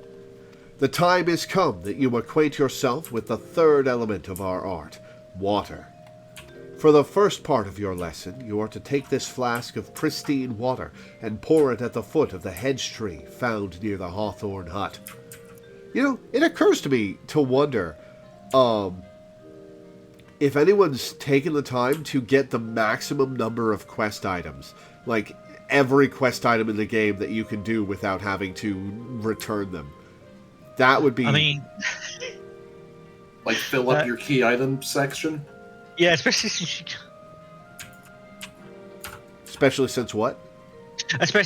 you only have 3 pages of key items. Oh, you can only hold 90? Or 120 yeah. or whatever? Huh. Yeah. It'd be funny if you got to like a point in the main story where it's just like, you cannot continue because your key items are full. Oh, wait, you have a quest limit, right. Yeah, you have a key items tab in your inventory. Ah, right, yeah. There are key items that you can get that aren't tied to quests. Conjurer doesn't have water spells anymore. I don't care what they'll give you for this quest. White Mage has a water spell. You get it at level 86. Well, they didn't... Yeah, I already had my wind and earth spells before I did the earth and wind quests, so... I also think the implication is that, like, Cure is kind of water aspected. I mean, Yeah. there's some spells like Divine Benison, for example, uses a water Yeah. elemental animation to create a shield. But Yeah. like, honestly, the fact that you have so little water spells in White Mage gave me a fan theory. You know how at the War of the Magi between the Black Mages and the White Mages ended with a flood when the So they're like, we're not fucking with that. No. What I'm saying is the reason the elements were so tilted towards towards water is because The White Mages weren't using it. yes, all 5 other elements were being constantly drained, leaving just the water elemental ether. That's funny. That's a neat theory. That is an interesting theory.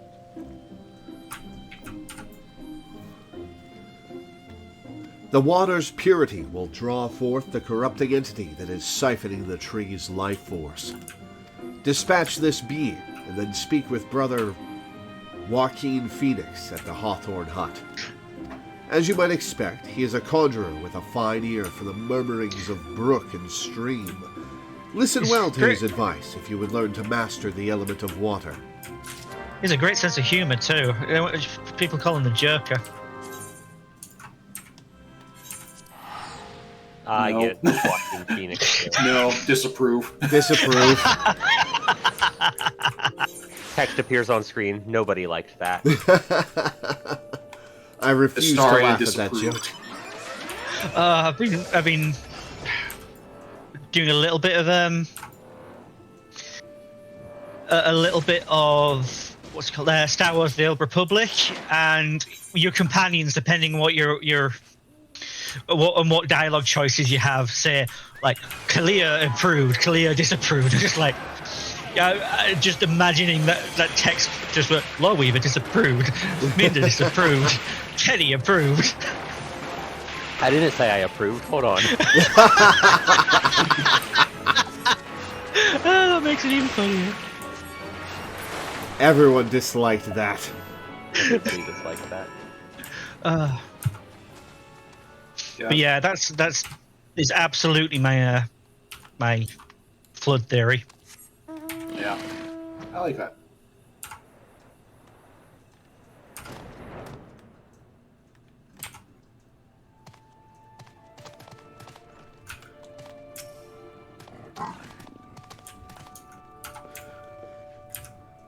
Greetings, Lore. Brother Asumi informed me of your coming. I assume it was you who purified the befouled water at the hedge tree. That's me. The joyous bubbling of the elementals was a pleasure to hear. On behalf of both them and myself, I thank you.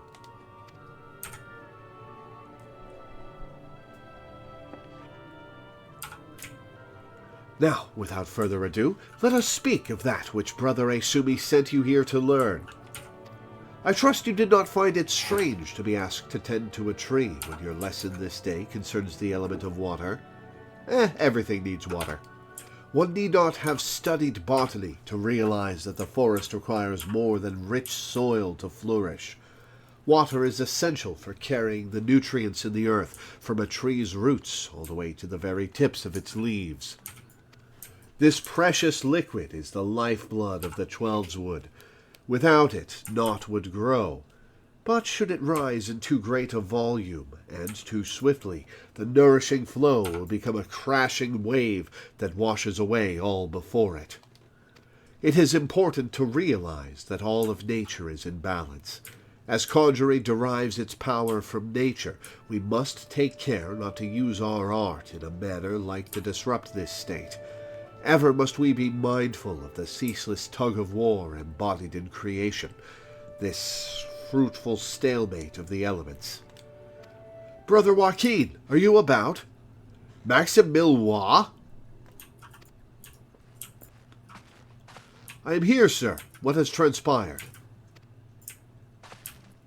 Joaquin Phoenix and Maximilian Pegasus. A herd of young antelope stags has gone berserk. I don't know what's got them so panicked, but there's no calming them now. The mad beasts gored the soldiers sent to shepherd them away from civilian settlements, leaving us with a pile of wounded over at Jocelyn's Spire, and not enough hands to stanch the bleeding. We need a healer, and fast. Curious. I sensed nothing amiss in the whisperings of the elementals. What could have frightened these antelopes so? Apologies. I shall revisit these musings anon. Let us make haste. If matters are as chaotic as you say, I fear the number of injured may be rising as we speak. I doubt that we too will suffice. We must divide our forces, so that we one must suffice? Lore, travel straight away to Jocelyn's Spire and tend to the wounded. I shall endeavor to rally further healers, and follow after you, bearing what restorative unguents I can. You, sir, head to Stillglade Fane and beseech the blade of Brother Asumi.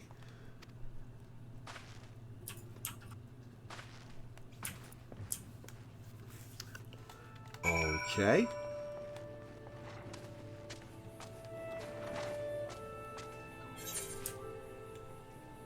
Oh, we're right here. Okay. So something hilarious happened while I was in raid just now. The black mage in the group dropped their limit break, which is Meteor, at exactly the same time the was also using Meteor. The who? The boss. Ah. So all of a sudden, 4 meteors just came down on the arena all at the same time. It was like, what? Holy shit, what? Utter chaos. It was brilliant. Nice. Who are... A conjurer, you say? Praise Nofika. You've come not a moment too soon. Sounds like yet more wounded have just been carried in. Pray, offer them what aid you can. Kira's on R2X.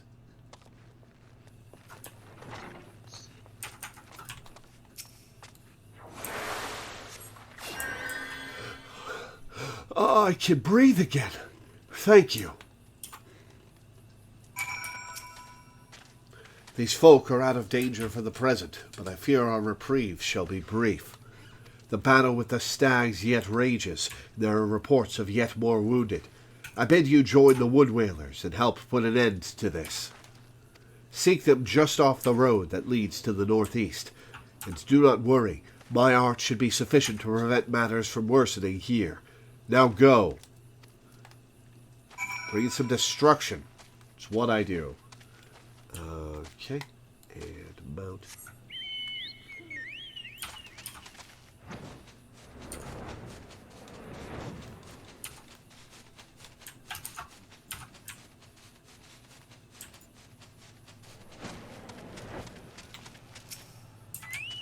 Oh, Sylphie. Come to lend a hand, have you? Quickly, the fight is this way. Sylphie. The conjurer from the guild! Well, tell Brother Asumi if you want. I don't care. I'm not going to stand by and watch while people bleed to death. Come to lend a hand, have you? Yes. Proceed.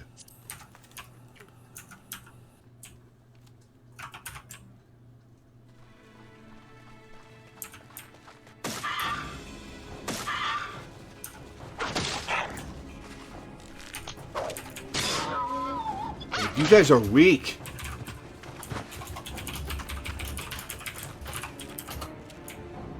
God, that low-res grass. Holy shit.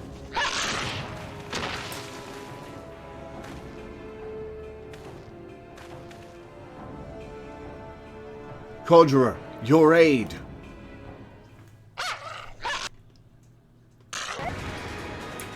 Alright, I'm going to apply a dot and then focus on healing. Dot.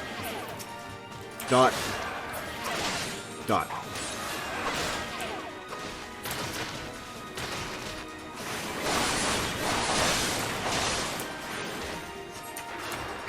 I guess I don't need to focus on healing.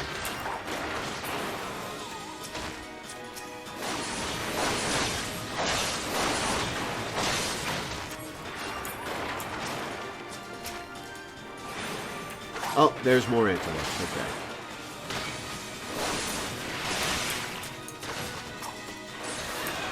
You, water sprite, you. There's one stack. You. Alright.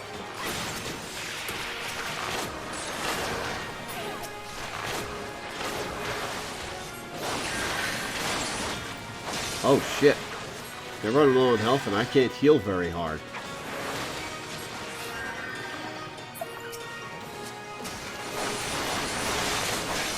And AoE heals don't work because they're not in your party. That always annoys me about duties. Especially when they're like literally your allies. And when healing is entirely the point. Yeah. Alright. Though I am delighted in like dungeons and stuff later when they'll be like, here's a big HP tank that's going to distract the enemies for a little bit for story reasons. And you can hit like benediction on them and learn that they have like 7 billion HP or something. Yeah. Because benediction just snaps them up to full and just heals them for their max health. This guy was almost dead. Oh, I leveled. Level 22.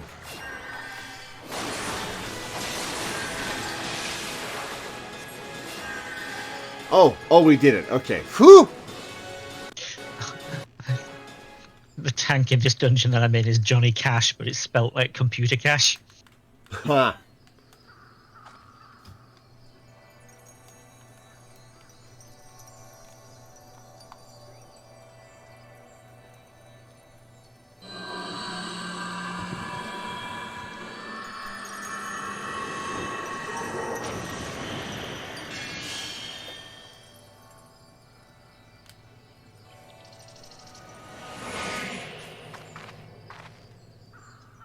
Miss? I'm fine. Don't mind me. Just passes out. Pray tell me that we are not too late.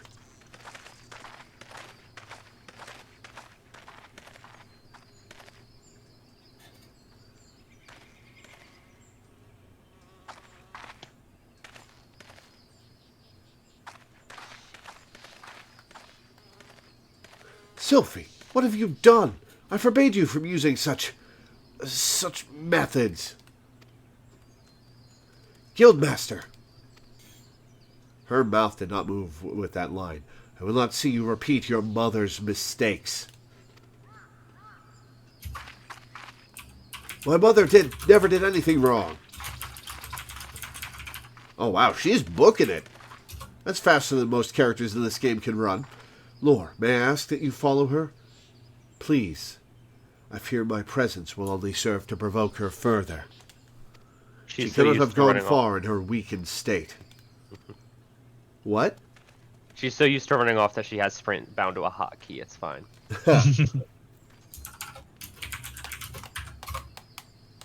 Interact. Interact. Interact. Oh, I'm gonna get hit. Ow. Oh wait, she's right here. Why did I have to get on a mount? Oh well. I don't understand. When I try to cast spells, nothing happens. When I reach for my power, there's just nothing there. Is this what the Guildmaster was trying to warn me about? He said I was repeating my mother's mistakes. The same thing happened to her. Losing her magic, I mean. And then she...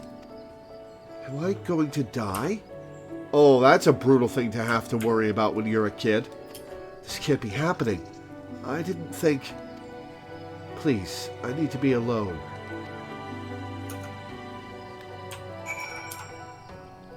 Hey, remember what I said like 20 minutes ago about healing magic?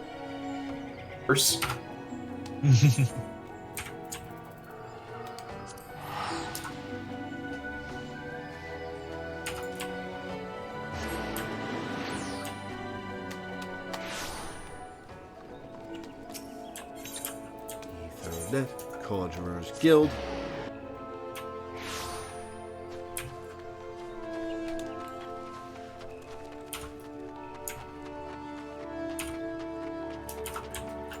Oh, I do have rays.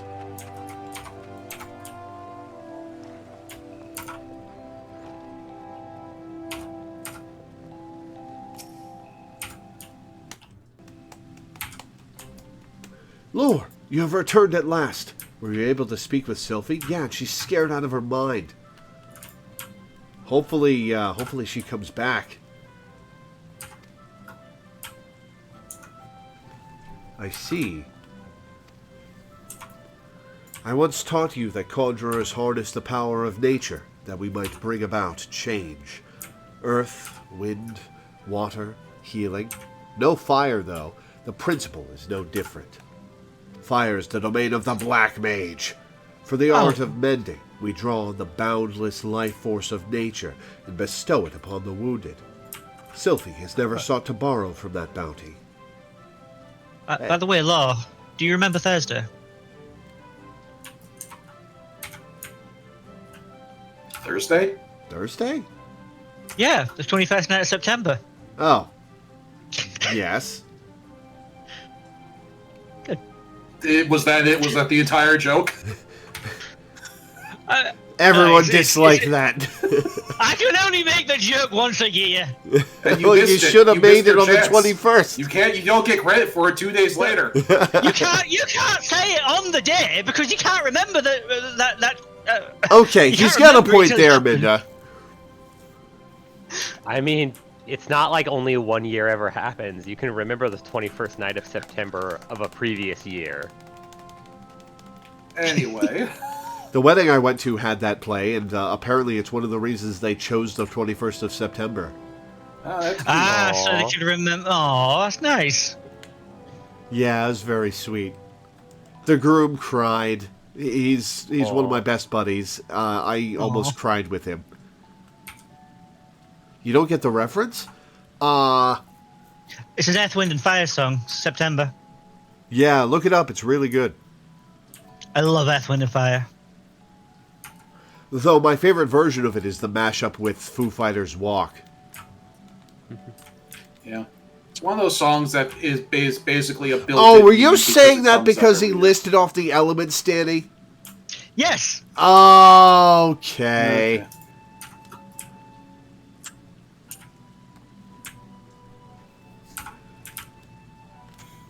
Her power to heal stems from her own life force.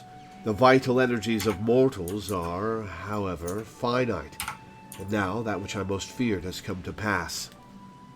Her mother unwittingly took her own life through the continued use of her healing skills, and Sylphie's aptitude for the art is, if anything, even greater. Thus, it is not unexpected that she should reach the limits of her strength at a much earlier age. If we do not intervene, this terrible tragedy will be repeated, and I, for one, could not bear to see the child suffer the same fate as her mother. I shall think on a solution to this dark dilemma. It may be that I will have need of your assistance in the near future, Lore. Do not doubt your abilities. You are a conjurer who has passed the trials of earth, wind, and fire. You grow closer to nature with every passing day, and I sense within you the seeds of greatness. In your encounter with water, you learned its role as a bringer of life, but you also felt the implacable power of a surging wave as it swept you along in its path. Like earth and wind, and nature at large, the element of water is possessed of more than one aspect. Excuse me.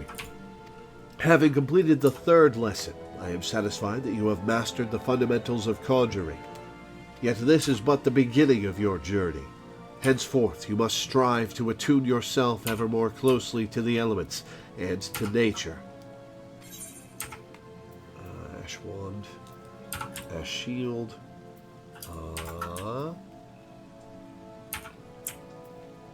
What do I want to take? I'll take the Cotton Cowl.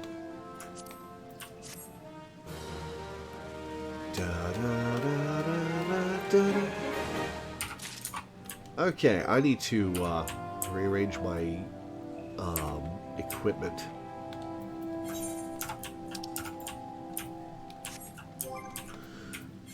Excuse me.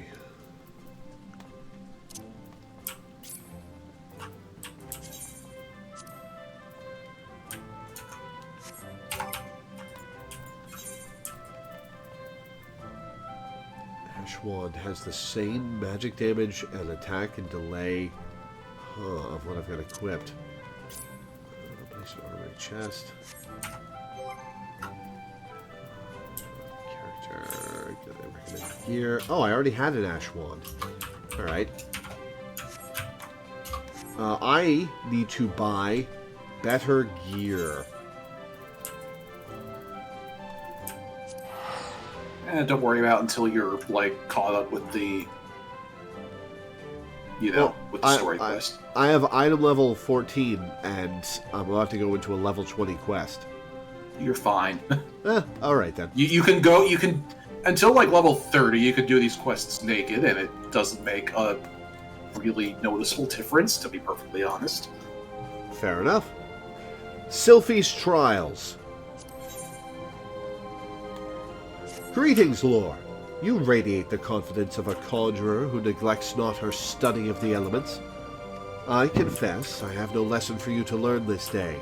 Instead, I would ask that you aid me in the education of another.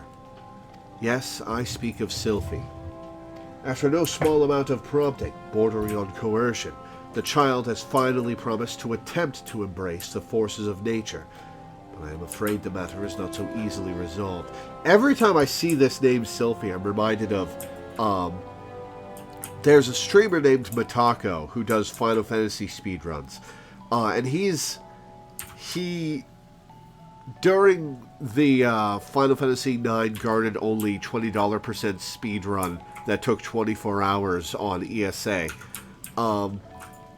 He talked about how when he was younger, he loved the name Selphie.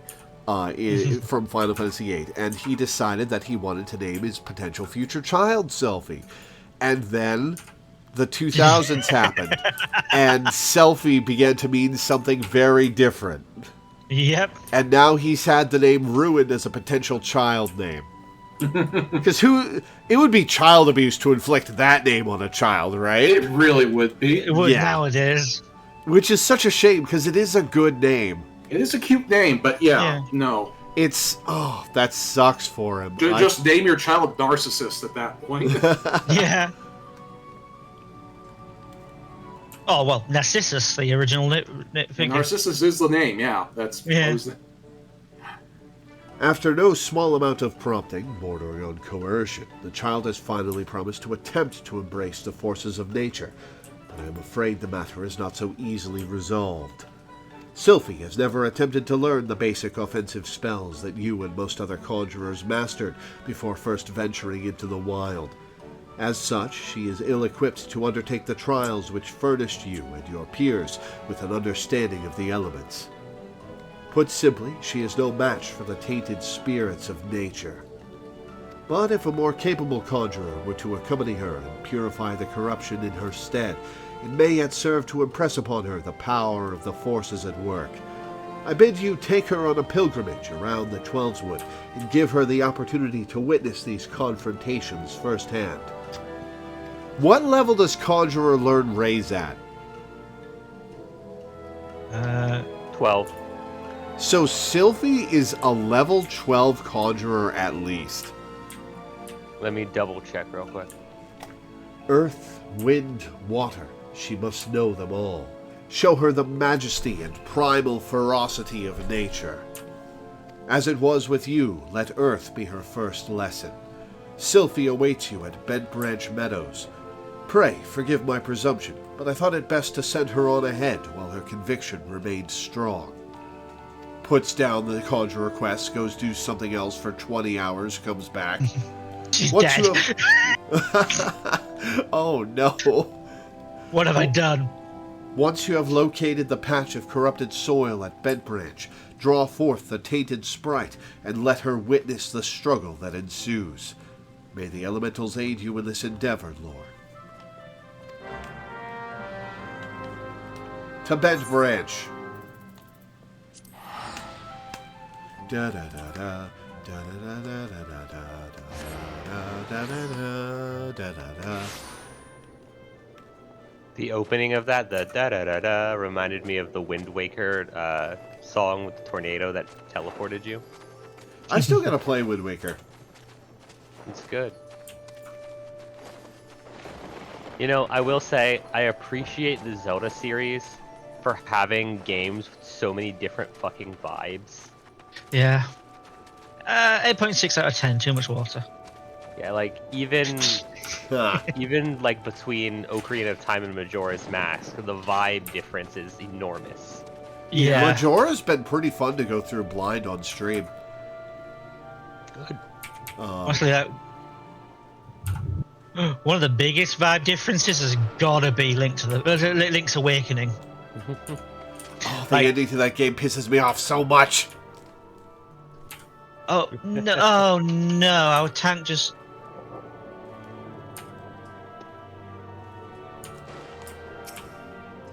Oh, I wasn't sure you'd come. You were kind to help me. I've done nothing but mock you. You've never mocked me, Sylphie. Well, if you're ready, the corrupted soil is just there. I promise I'll be paying attention.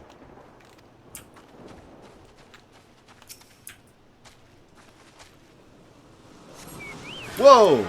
I thought that Mojo Mojo on his Adamantoise mount was the corrupted presence just zooming in.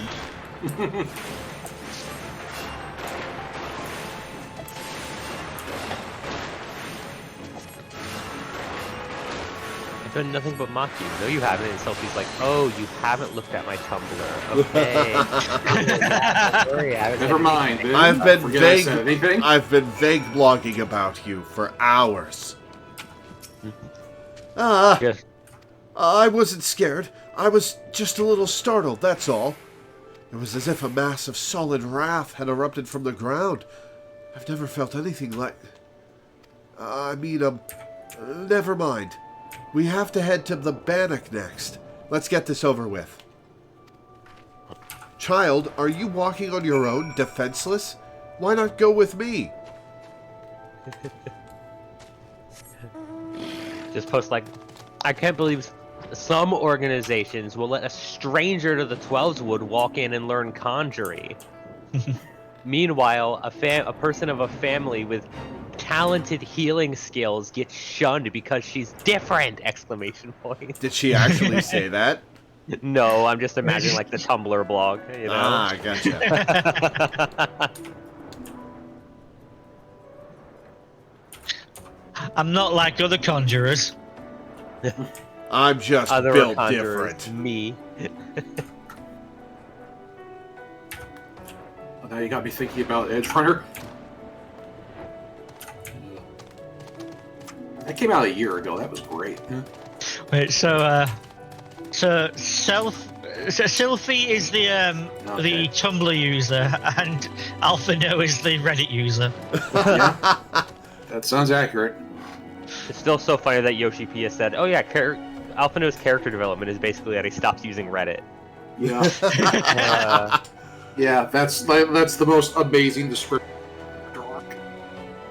Did he actually say literally that? Yes. That's hilarious. Does that make Gaius? Stormfront? Oh yeah, maybe? Mr. R/Atheism himself. Oh, that's better, yeah. That's a better joke than I made. Ignore me. This seems to be the place. I'll be watching, so do whatever it is you do. My pleasure. Labrea runs the equivalent of Truther.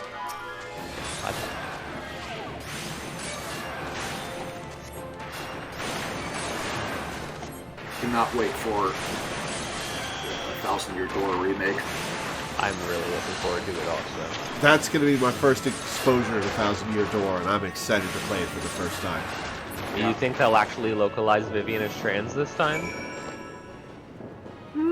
Attitudes are better these days, but I don't know if Nintendo would allow that. But at the same time, part of Vivian being trans was because it sounded funny. I never really We'll see. saw it that way. Well, here's the thing about Japan just does trans people differently. Like, it's a whole thing. Like that. This is like an hours long discussion that I don't think we really have time for. It's fine, Yeah. Sophie can wait. Yeah. She's only dying slowly of magic vampirism. Mm-hmm. Or, sorry, anti-vampirism. Yeah. Gods! The wind blew straight through me. It That'd just be ham on. It felt both gentle and sharp at the same time. I can't explain it. This is something you can conjure? Let's be on our way. The last one is at Lilystone. She's getting it. She's getting excited. And then, Laura, have you played the original Paper Mario? I have never played a Paper Mario game. Okay, well, because the original Paper Mario is the, Switch Virtual Console for the N64. That's true. You technically own it already. I so, actually owned it on N64 as well. But, nice. yeah, Switch is probably the better way to play it. Yeah, so if you have Switch Online, you can just play that, and then you can do the whole trilogy of Mario RPGs as they come out this year. Because when does Mario RPG come out? In a couple of weeks, I think. It's November. Okay, I actually have it on my schedule. Hang on. Yeah, you should put that on your schedule too. So you can just roll straight from Super Mario RPG to Paper Mario 1 2000 Year Door and get the full breadth of the RPG experience. I have Super Mario RPG scheduled from the 22nd through the 28th of November, with breaks for Thanksgiving and Final Fantasy XIV, of course. Mm-hmm. Any chance of some Persona 2? Well, I'm gonna play Baldur's Gate 3 first, and then we'll do Persona 2 in the open spaces. Right, I'm sorry, man. Alright. Let's blow Sylphie's mind.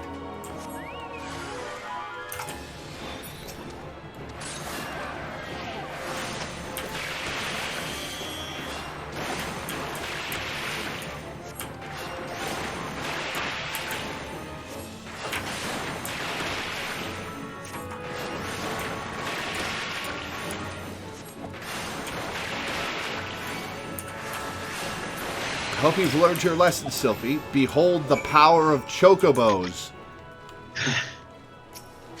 The lake is so beautiful. I never noticed how clearly the sky is reflected in its surface. I never noticed. Let's head back. I'm ready to speak with the guildmaster now.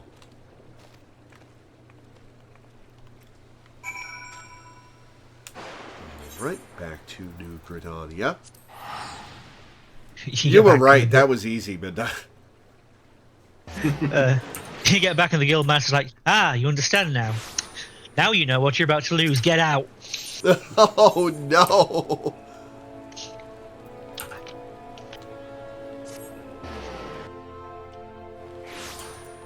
Well, at this point, he has to teach her how to harness nature so that she doesn't fucking die.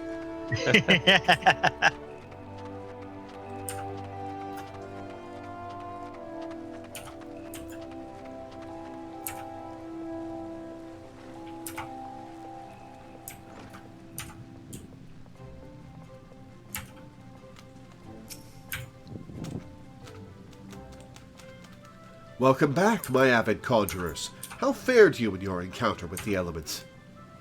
Sylphie, what did you sense as Lore cleansed the sources of corruption? It's hard to explain. It was like hearing voices crying out in joy. And I felt their happiness wash over me. The world seemed sharper, more alive. It was almost as if nature were speaking to me. But why, Brother Esumi? Why did my mother teach me to avoid this side of conjuring? What was she so afraid of? There are certain truths that hide behind the mask of our words, and there is much that your mother didn't tell you. But you needn't seek all the answers at once, Sylphie. Oh, way to dodge the question! Even now, your mind founders amid a sudden inundation of awareness. The first time we connect with nature can be a wonderful but disorienting experience. No, she seems pretty oriented, Asumi-yan. I suggest you allow yourself some time to adjust to this new perspective. Yes, Guildmaster. I suggest you wait a moment to give the player time to level some more. You have my gratitude, Lore. Thanks to you, Sylphie has taken a most important step. You heard her mention voices crying out in joy, did you not? It appears the mother's gift has been passed on to the daughter. Oh, is she a hearer? Such sensitivity is not something one can achieve through meditation and training, but a blessing that only a few fortunate chosen receive. And, as you have no doubt surmised, Sylphie's mother was one such person. Did she want to stay out of the cult? The misunderstanding of that blessing, however, was what led her down such a tragic path. We cannot allow Sylphie's astonishing talents to consume her in the same manner. But we mustn't get ahead of ourselves. The girl has barely awoken to her potential. And for that potential to be fully realized, your support is yet needed. I suspect she failed to mention that the promise of your involvement in her lessons was the reason for her change of heart. You underestimate the impression your quiet determination has made on young Sylphie. If modesty prevents you from acknowledging your own good deed, it sure doesn't. Consider this task as part of your training. For conjurers are healers of wounds, be they physical or otherwise. Walk with her on her journey, Lore, and together explore the myriad mysteries of nature.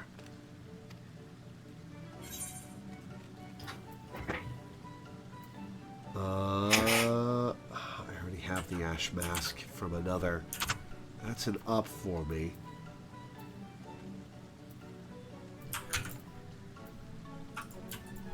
I'll take the ash mask. And then put it on. And then turn it off. You're finally able to wear a hat and don't want it. It's soulless and evil. Hats. Let's get rid of a hat. Are you complaining about it, or are you trying to sell it to me?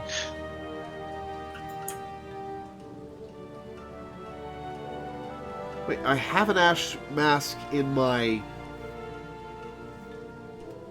armory chest, but I can't wear it? Are you wearing a... oh, it's a different level of ash mask. Yeah. No, wait, I still can't wear it. And are you wearing a top that, like, obscures... I think it's because you're... Because of what? Swap Your armor. around.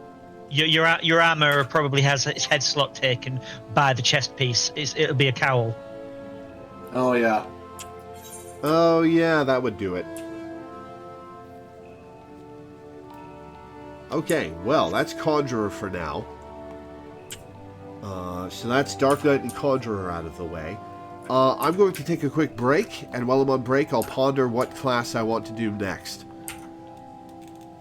I'd recommend Rogue. Oh yeah, we gotta do Rogue. Yeah, we'll do some Rogue after this then. Anyways, I'll be back in a few minutes. So now you ponder nothing. How far along Dark Knight is Lore? He just finished. He just finished What? 60. What did he think of, like... I'm especially interested in what he thought of 30 to 50.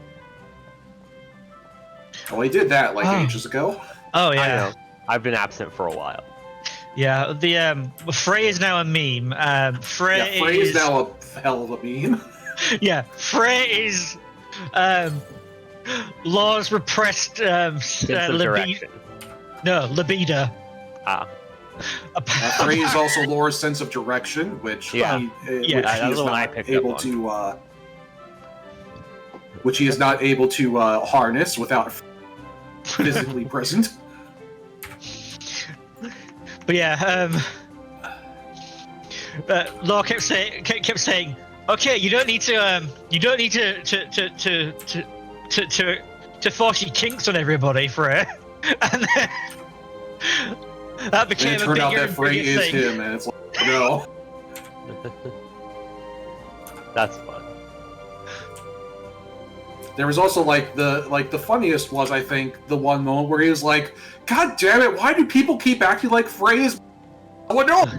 It was like, Well, like Danny and I both had to like mute our mics to stop ourselves from laughing. Yep.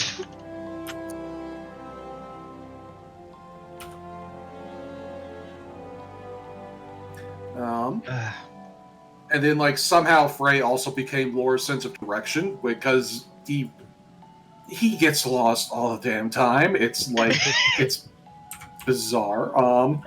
It's ridiculous. It's brilliant.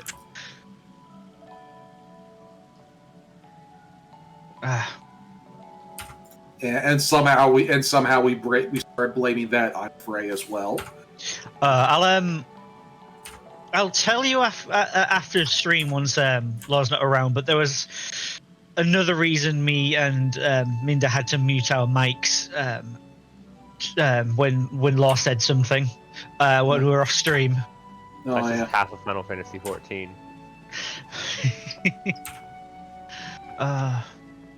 You could probably just like type that in our like little spoiler chat. Yeah.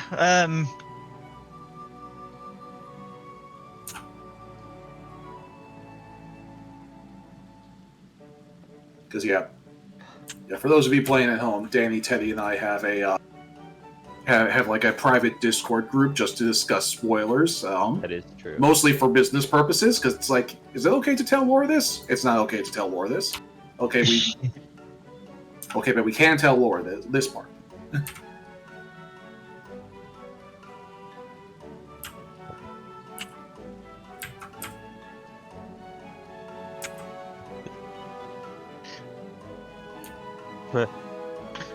Oh god, that moment. That happened off stream. That happened off stream, and we saved Lore from looking like a goddamn idiot. Yeah, we once we'd stopped laughing and yeah, we're not going to out him on this one, but like, we just said thank goodness you didn't say that on stream. Yeah, it comes with time. To be fair. Yeah.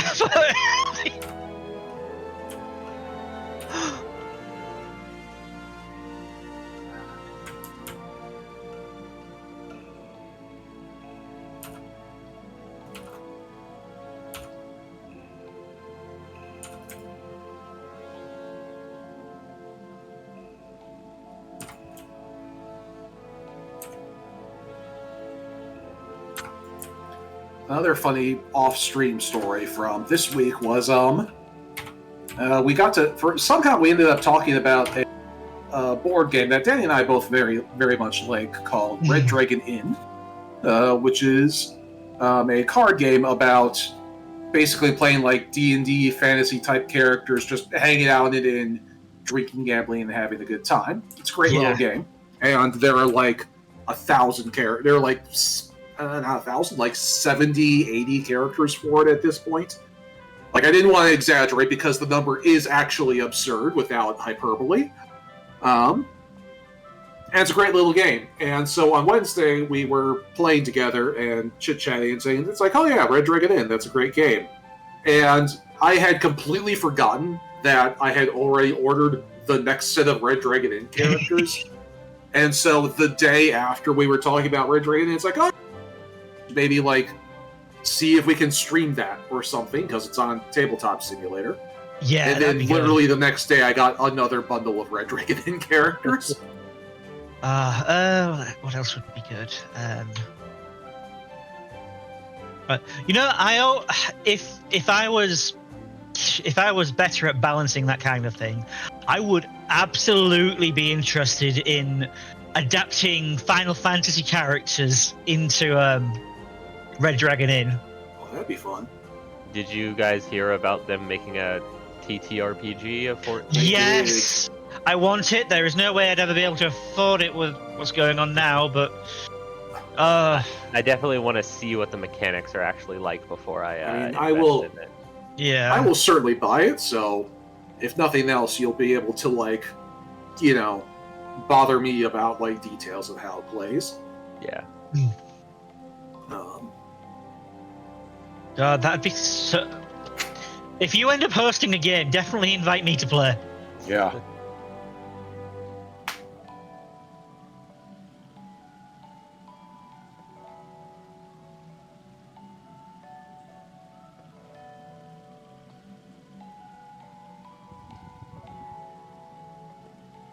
I wonder if it'll end up on roll 20.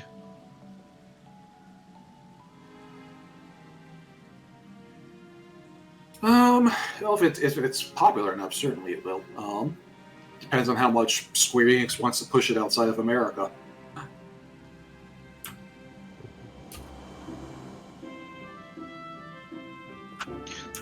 Because I could I definitely know enough about this world to be able to come up with stories to DM with. Oh, certainly. It would be my first time being a DM if I did that for my my group. Oh, yeah. Well, everyone has to have a first time eventually. And doing it in a world you're comfortable with is a good start. Mm.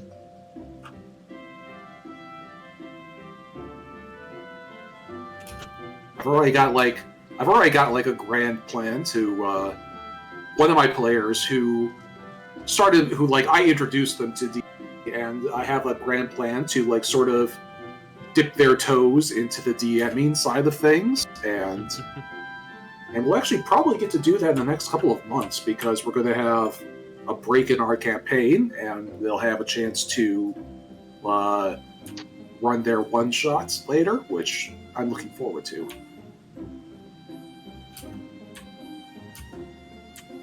The one thing that bothers me sometimes about D&D's very, very loud presence in tabletop RPGs is when people are like, hey, do you guys want to play some D&D?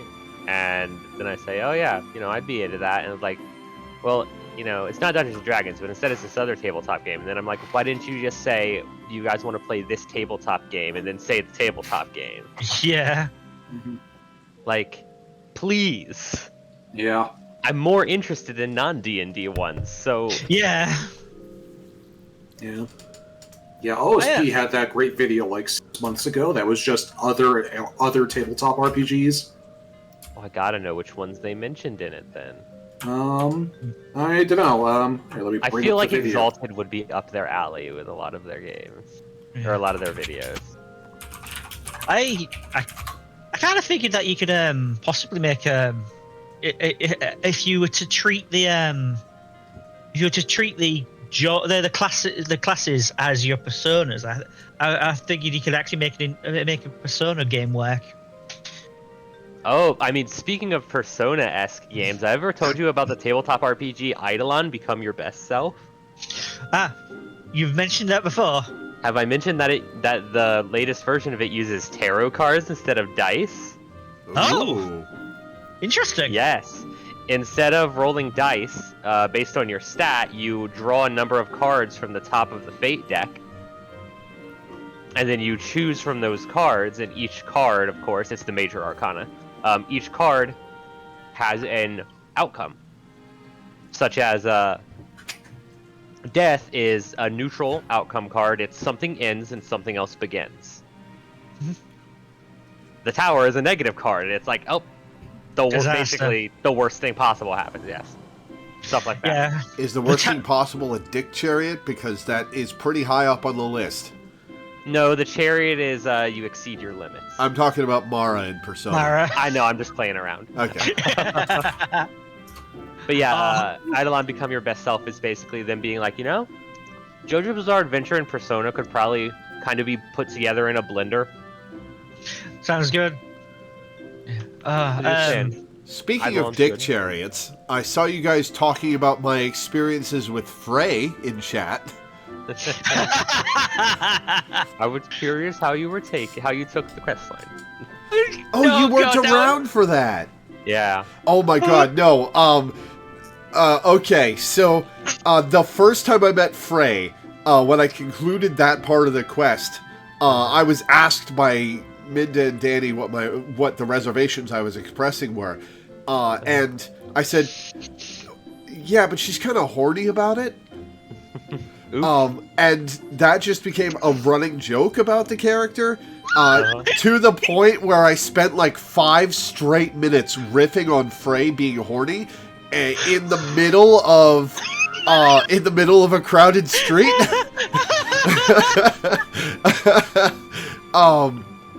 And so the revelation that I was talking to myself when I did that. Yeah, because you were talking as in character, as if you were saying that to Frey themselves. Yup. God, you guys. And Danny and I just sit back and let Lore dig. You guys got in the habit of. Best kind of comedy is just let him dig. You guys got in the habit of muting your microphones when I started making jokes about Frey so that your laughter wouldn't clue me in that I was... Yes. Which you should have taken as a warning sign. Well, I couldn't hear you guys muting. I just thought you were being silent. But the first time when I said, yeah, but she's really horny about it, you guys lost your shit. And that was one of my favorite moments of the entire playthrough. Yeah, because we didn't expect it the first time. We didn't have time to... Yeah, my favorite thing about just Dark Knight Questline in general is that, like, they were like, hey, so if your character wasn't, like, a player character and they had to go through all this shit and deal with all these sorts of quests, how would a person kind of probably end up feeling? And I liked that about it, because it's like... It very much is like, yeah, your player character probably has repressed some of their, like, autonomy and self-esteem to do all this shit for everyone. It's very good. I want to say that first. It's very good. It's very well done. I liked it a lot. The only thing that made it fall kind of flat for me was the way I'd been role-playing Loreweaver for the entire playthrough. And because that would feel very out of character for her. Well, also, yes, Tilmules points out that when I finished the Frey quest line, I immediately lost my sense of direction, so she took it with her when she left. Oh, and now that you've finished, like, 0 through 60, I can tell you, the Japanese version of Frey isn't angry. They're just really, really sad. Huh. They're really sad and worn out. Interesting. Yeah. They talk about how they want to run away. They don't want this to be their problem anymore, and they want you to come with them. Right. But also even with the way that you've been even with the way that you've been role playing as the tank just left me and left me to die. Even with the way you've been role playing as Law, there's going to be some like. I mean, you're still going along with it. Yeah, there's still going to be some level of, even if it's repressed, resentment towards being taken for granted. Heck, I mean, you've mentioned on some of the quests where you're going back and forth. You have a little jingle for that.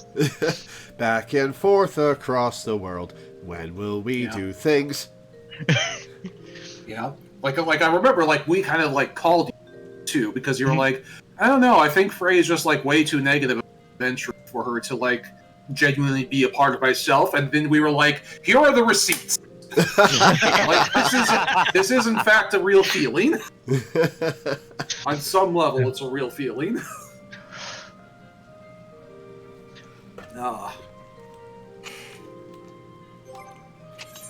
Like the kind of exhaustion that caretakers go through. Exactly. Yeah. Yeah. Like another example, there's like the one line from The Incredible, where Mr. Incredible. It's like, sometimes you wish the world could just stay safe for like 5 minutes. Yeah. There's also definitely a mood in the like story quest for this game. True. Yeah, and also, there's going to be at least some. There's absolutely, canonically, has to be some sort of resentment to the way you've been treated behind the assassination and the Crystal Braves. Yeah, like well, that's true. Yeah, like that's something that like your character just like expresses a little bit here and there throughout Heaven's Ward. That's very true, but it feels like redirecting it onto some rando. Yeah. What is this? What was that glowy portal? Was that somebody disappearing with a cosmetic That's a Reaper part skill. of a Reaper ability. Ah. Reapers have this ability. When Reapers use their gap closer, they leave a little rift where they were standing, which they have the option of porting back to. It gives them a fun little maneuverability option. They can like port away somewhere and then instantly port back to where they were just standing. I remember when Reaver was first released, people made jokes about it being the purple pussy portal. Yeah, but yeah, as for taking it out on somebody who doesn't necessarily deserve it, Frey is that negative aspect personified. More, so you do have to actually pick up your White Mage job still before you get started on this. I can't because I'm... He's only level 20. Yeah. Oh, right. This is the rogue. I forgot how low level you. Yeah. Yeah, we stopped at 20 so that I could get spells and such and abilities from the class quests. And now I've done all the class quests up to 20, and there are no spells and abilities you get from that. So we stopped for nothing. Oh well. I'm always really amused when someone has like a character name from a Final Fantasy game, but it's clear that the name was already taken, so they had to like add in letters. Yeah. Sephiroth XX is the classic. Yeah, you passed by a Renoa Heartily, and it had like an H after the R and two L's. It's a little easier if you're going with a Makota, because you can just do like add a letter at the beginning. Aerith from the Air clan. Air tribe. A apostrophe Aerith. Yep. Yeah, you could do it either way. Either A apostrophe F. There's a designated spot to add unnecessary letters with Kote. Yeah. Also, Danny or Teddy, I threw up a list of all of the games mentioned that TTRPG video if you want to check it out in our co-op server. Hell yeah. So I gotta ask, I am curious, since we're talking about my adventures with Frey, what is you guys' favorite part of this playthrough? Is it the Frey stuff? Definitely that. Like that was it's hard to top that. The manure! Oh, the manure was good too. Oh god. He's carrying manure around for a year and a half! And then after getting a serious big-time favour from Giva, just jumping on the floor right in front of her! Like, you owe me big time for this. Yes! Bye! You can never go back! Oh. And also, like, wasn't social the link moment broken. in the same stream as the Frey shit? Like there was like other stuff in that same stream as the manure reveal. I forgot what, but I remember that was like a stream where like 8 different things happened. And it was just utter chaos throughout. Yeah, that was a good one. Oh man, I think the Frey stuff is my favorite too. Well, my favorite is probably the handful of super cool cinematic fights that we've had, like Knights of the Round and Alexander and such. Oh yeah. But that's a different category of favorite, I think. Yeah. Oh, have you finished the Alexander raids? Yeah. Did you like the Gabi raft? We finished Nidhogg, in fact. Yeah. Did you like the Gabi raft? You know. I'm not gonna lie, I have a hard time making out the lyrics of music in this game. Yeah, it's because of how it's mixed. Yeah. I just thought it was fun that they were like, what do we do for our final boss theme? Oh, industrial rap.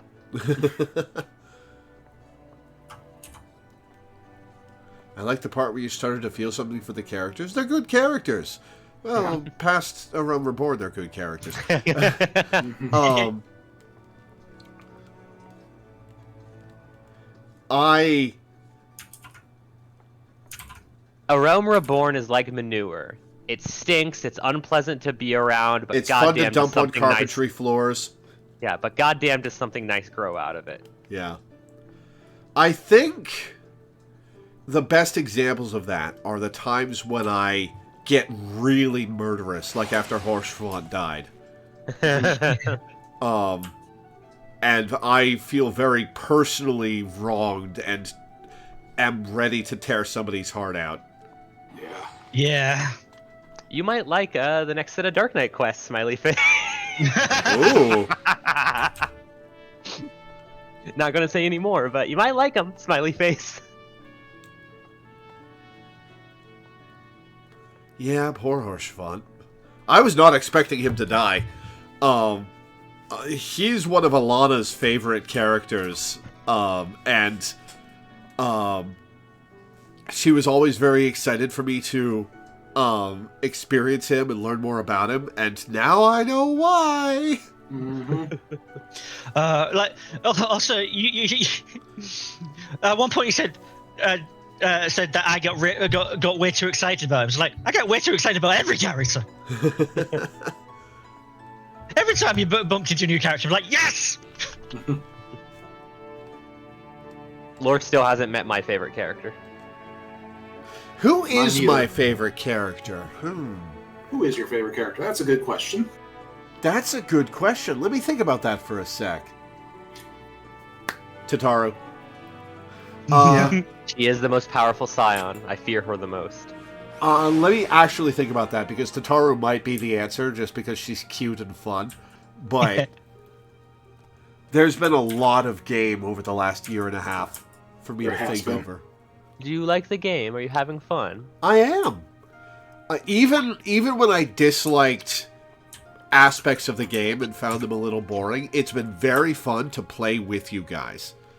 Yeah, and Like, I've voiced my complaints about how the game plays in the past, but even when I was feeling that, I was having fun because I had you guys on my side.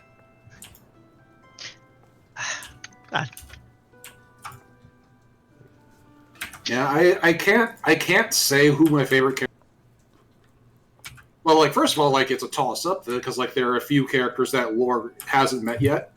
But like, of the ones who are in the running that lore hasn't met, I can't say it because that would like imply spoilers. Because it'd be it's like, oh yeah, Lord Lolarito is my favorite character. Like what the hell does Lord Lolarito do in Shadowbreak to turn around? yeah, I know. That's true. Out of the characters Laura's met, I can't say who my favorite of them is because it is a spoiler that they become more involved later. Yeah, my absolute favorite character. I think we're all talking about the same character. Probably, yeah. Well, look, you, Teddy at the very least knows exactly who I'm talking about. yeah. I'm pretty Oh, sure yeah, Linda we does know. as well. Yeah, and that's who I'm talking about. So Yeah. Yeah, the idea of Lord Lolarito like turning things around and becoming my favorite character is kind of hilarious. It is. Anyway. I think Gaius is one of my favorites, just because he's something that I like a lot. Yeah, In that I do he's- love a good lawful character. Yeah. It's not that he's lawful evil. It's that he is a very evil man who is 100% genuinely dedicated to saving the world. Like that is his express motivation, like explicitly. I describe him as a good man warped by evil philosophy. you know, capitalist. Yeah.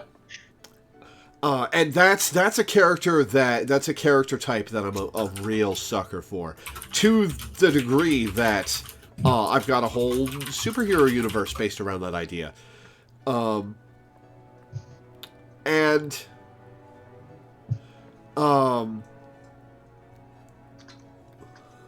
Many fascists have that same conviction.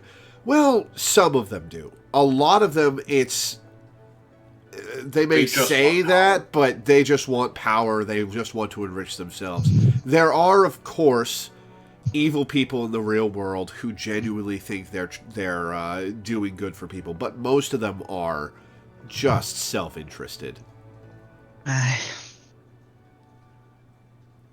got a skedaddle, but it was nice popping in, saying hi, and hanging out a little bit. Absolutely. Glad you're Thanks. enjoying one of my favorite games.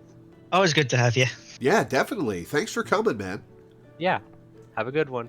Adios. Much love. So yeah, Gaius is up there. I think it might be Tataru, because I'm a sucker for cute, fun bit comedy characters. But, yeah. Yeah, Tataru's a sweetheart. Gonna need lots of money! There's that Lalafell greed coming out. Yeah, she, They really are like Lord of the Rings dwarfs. Yeah. she's great, and she will get some spotlight later on, so you can enjoy her more. Anyway. Awesome. Yeah. Alright, rogues.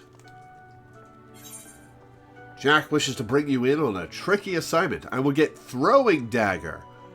Deliver a rate. Oh, it's like the javelin throw that Dragoon has. Yes. Yes. Everybody, every melee class does have one like shitty ranged ability, and Except that's for yours. Monk. Except for Monk, which is the funniest thing because they have like just key blasts. It's the most obvious. Why do monks not have just a little pew, little Hadoken? Just why? What? You know what I would prefer, actually, instead of a key blast? Have you seen Luke in Street Fighter 6? No. Yeah. He's got like little punchy things. Yeah, he punches and does air blasts. Because Yeah, he punches that so would hard. also be good. But yeah, like anything. Sonic Boom. I don't know what Luke's ability is called when he does that, but like that. Yeah. Any of those would be good. Yeah. Or hell, we've had monks in the past that throw rocks as a ranged attack. Alright, if we're going all the way back to Final Fantasy Tactics... Actually, I was going all the way back to Final Fantasy VI.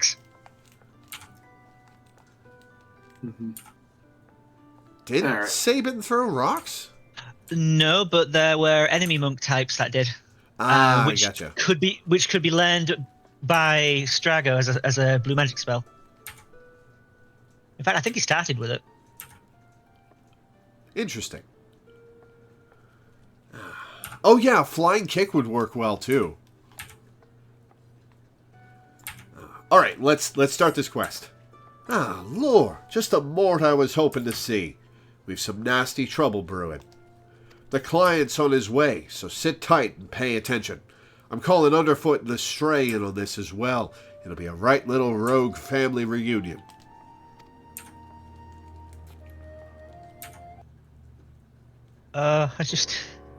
It just occurred to me that her nickname is the Stray because she's a cat. Really? It took you that long? Yeah, I mean, it's probably something I thought of before, like forgot, but it's like, oh yeah, stray cat. That's cute. I'm sure she's real pleased about the moniker. Yeah.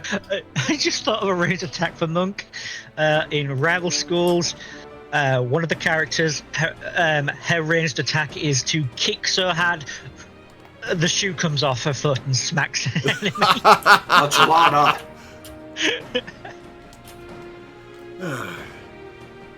Jack, the client's arrived.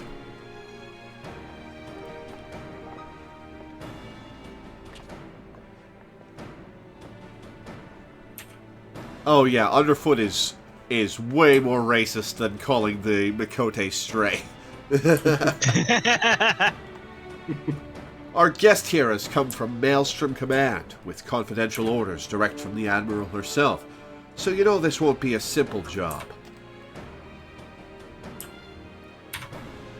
I'm afraid your guildmaster speaks truly. 'Twas several days ago when an emaciated man stumbled into one of our camps seeking aid. Upon questioning the poor fellow, we discovered that he had narrowly escaped a life of slavery. He claimed that pirates had raided his village, abducting him and many others to sell on a black market auction block. We dispatched a patrol to confirm the tale and found the village almost completely destroyed. 'Twas a meager settlement without so much as a guardhouse. Thus did its unkind fate escape our notice until now. You'd think these pirates had never even heard of the code. Pillaging honest culls and dipping their wicks in the slave trade, they've headed the right way for a good stabbing. Aye, though it ain't set down in so many winds, the code's notoriously unforgiving against those that raise weapons against the weak. After all, the first pirates in these parts were culls, what was fleeing oppression in the northern seas. Ignore your history, and you risk becoming what it was you hated most. So, you've a mark for us then? That we do. From the descriptions given to us by the escaped villager, we've determined that these lawbreakers are members of the Jolly Merchants, a pirate crew in possession of an official privateering license. It would appear, however, that privateering has been naught but a screen behind which to hide their illicit activities. One can only imagine how many other Lominsan citizens have fallen prey to these wicked slavers. And we've let it happen right under our very noses. Naturally, the Admiral desires a swift resolution to this ignominy. Merely tracking down those poor souls who have already been sold is proving heavily taxing to our allocated resources. We could throw more soldiers at the problem, but that runs the risk of drawing the small folks' attention and inciting undue panic. Thus do we come to the Rogues Guild for help.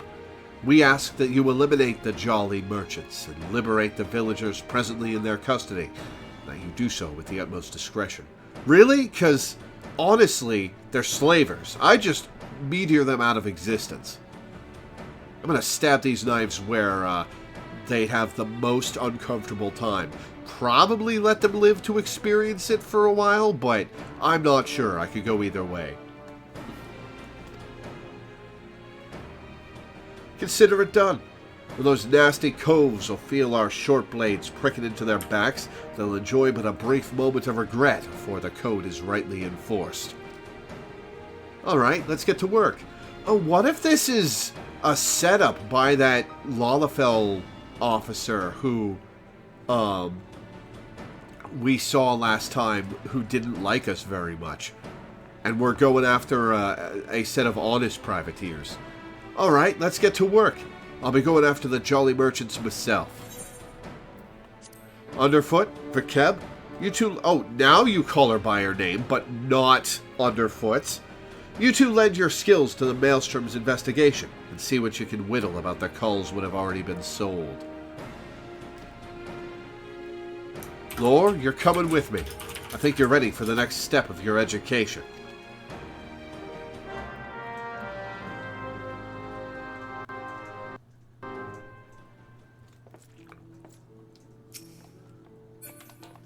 Paramu, that's his name. Your aid and confidentiality in this matter is greatly appreciated.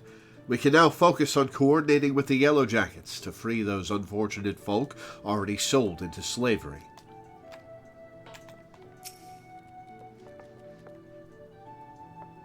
Alright, you... Okay, now I can see if he turns his head. He does not. These jolly merchant bastards won't be so jolly once we catch up to them. I've no doubt you and Jack can handle a few ale-sodden pirates, but if you need an extra set of fambles, just say the word and we'll be there. God, it's... I don't know whether to be annoyed or amused that I'm too prim and proper to speak like the rogues and too rough and deep-voiced to speak as the prim and proper people. Shall we get after these slave and cutthroats, then? Our client tells me that the Jolly Merchantmen set sail from Aleport a few bells ago. Oh, aye, they might even board an Imperial ship or two, but that's just some mummery they're putting on to amuse the Admiral's swads. I reckon the rest of the crew'd be back on land, looking to snap the shackles on a fresh herd of chattel. And just to prove me theory right, one of them jolly bastards got himself spotted creeping about the Ruffmans in Lower Lenosia. There's a Bene Cove over at the Morby Dry Docks by the name of Swarcent, what'll likely know the full story. He's more of a shipwright than a rogue these days, but he keeps his glazes keen for the guild. Head over and have yourself a prattle, and I'll join you soon like.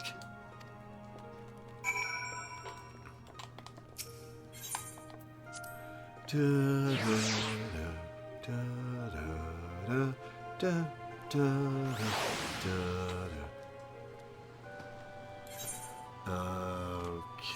Morby Dry Docks.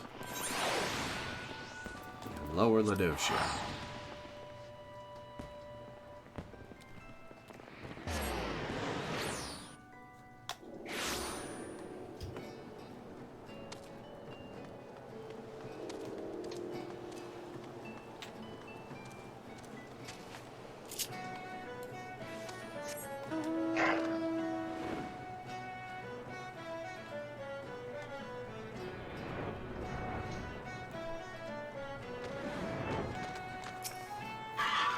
Aye, I know what you are. What can old Swarcent do for you? Hunting down jolly merchant slavers. Well, that explains a few things. I was keeping an eye on the bustle about the dry docks, you see, when I spied an odd trio off in the distance. This rough-looking sod, one of your pirates, I'd wager, was prodding along another bloke and this poor skinny lass. I've seen whipped curs less miserable than the two being herded. Last I saw, they were headed south. If what you're saying about this slavery business is true, then that jolly merchant's not going to walk his charges all the way to market. No, he likely has a boat waiting for him. And if I were a slaver headed south, my vessel would be hidden somewhere along the Salt Strand. That doesn't leave you much time. You said Jack was on his way, yes? You'd best go on ahead, and I'll point him in the right direction when he gets there.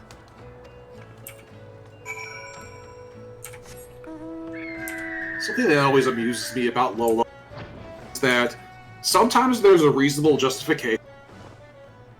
You cut You're out cutting there. out. Reasonable justification? Reasonable justification to stick with Stick with what? to stick with your low-level job. Ah. Like actually do the job, do the quest as the job you want instead of a high-level job. Like maybe the quest is specifically how to use your abilities, or it's a personal storyline where like the fact that you're super strong doesn't actually matter. But then there are situations like this where it's just like, you know, we're here to kill people. I can kill people much more efficiently as a black mage. Yeah.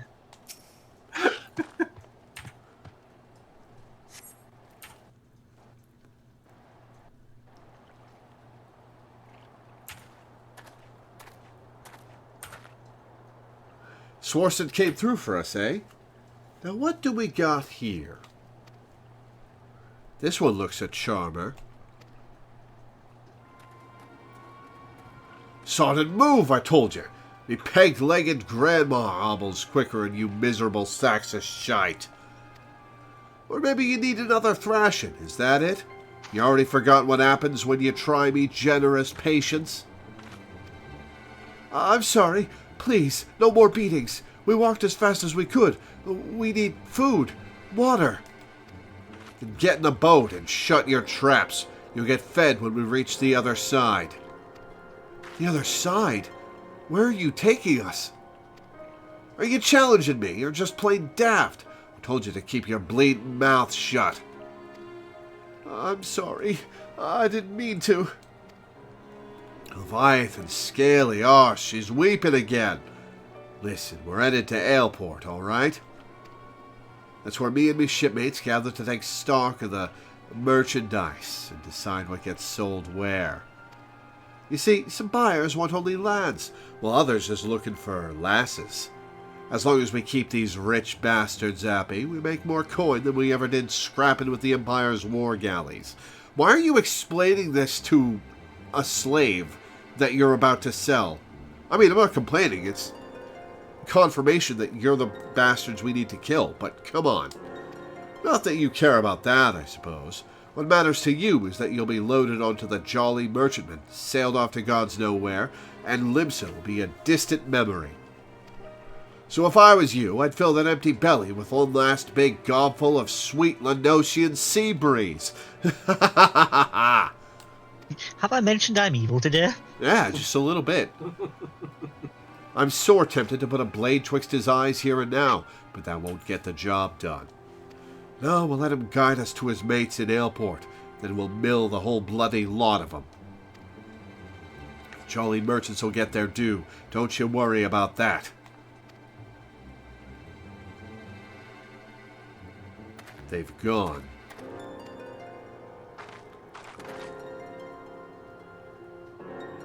We'd best hurry to Aleport. Unless you've a quicker way, there's a ferry that leaves from Candlekeep Quay. I'll meet you across the water, lass. Are we going to the same place? Hopefully at the same time? Why not just travel together? Alright, he's gone.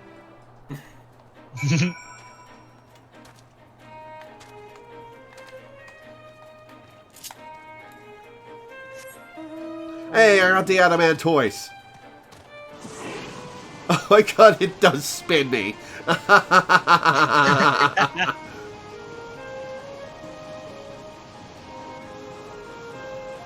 Yeah, That I is can't a little use that dizzying. mount because it makes me motion sick.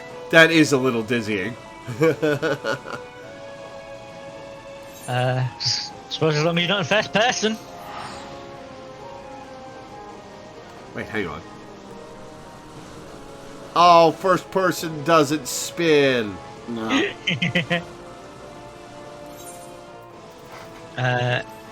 Although if you aim the camera downwards and then spin either clockwise or anti-clockwise, you can speed or slow the perception of it.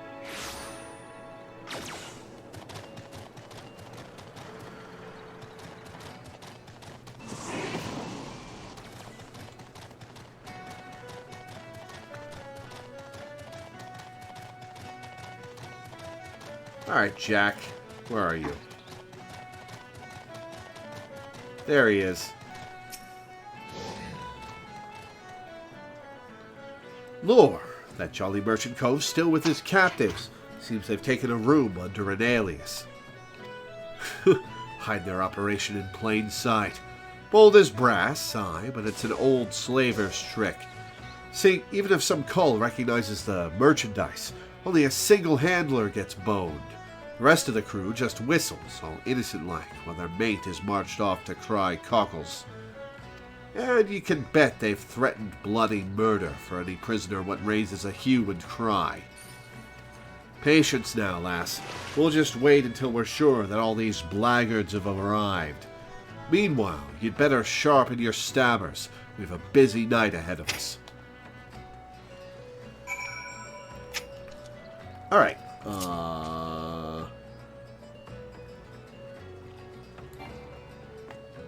Okay, the 1, 2, 3 is Gust Slash, Shadeshift, Spinning Edge, or the other way around? I don't know, read your tooltips.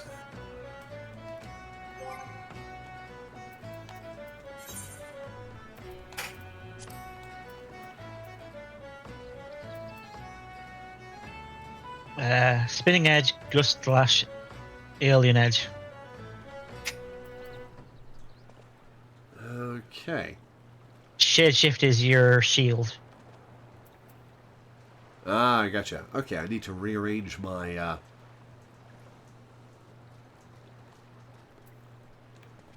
the edge, to square, a slash, L2 X, alien edge, Yeah. L2, R2 circle.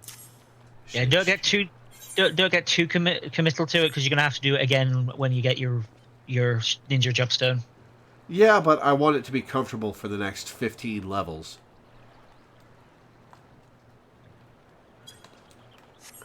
Okay.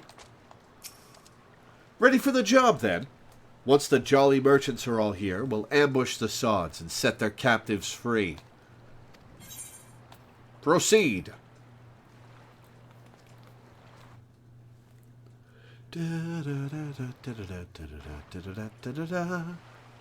That ought to be long enough. We'll just have to hope there ain't any stragglers.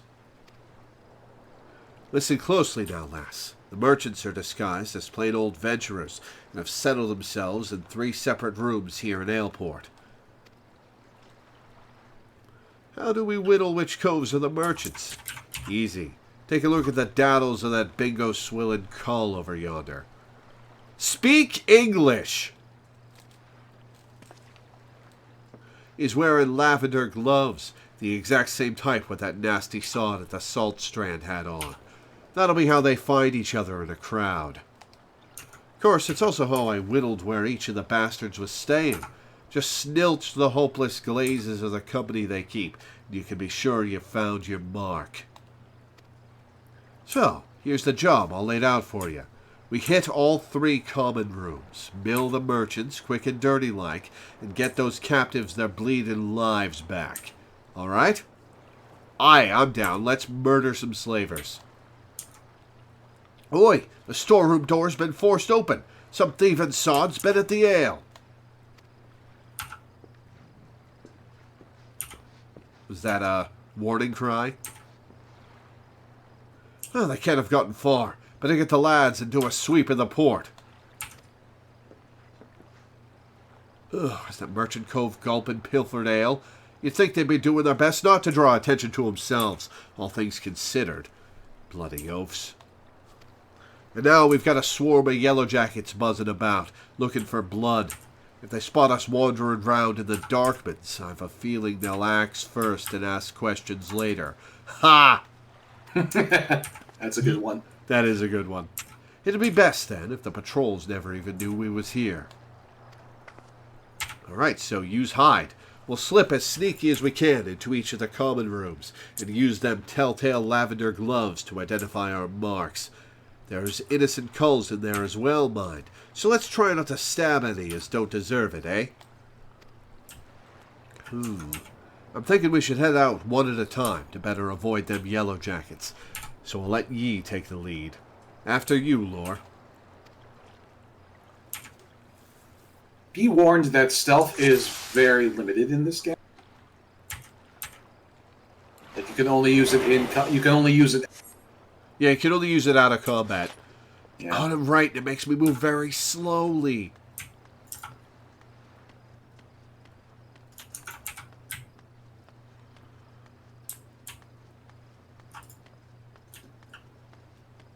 Just gonna stand in front of this. Oh, nope, he turned away. Hey, idiot. Yeah, you're blind.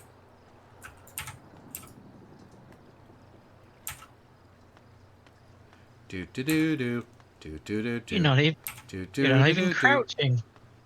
If Skyrim taught me anything, you have to crouch to be stealthy.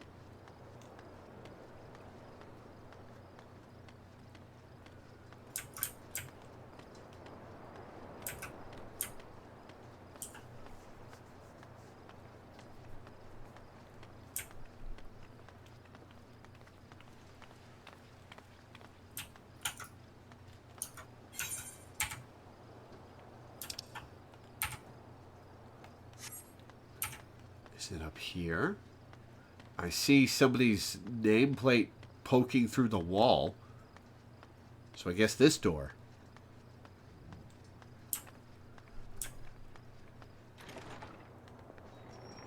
Alright, lavender gloves.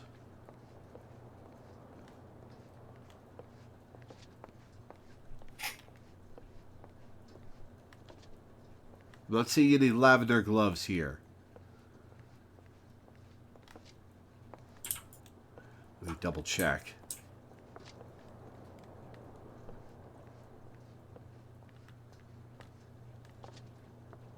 Nope, no lavender gloves here.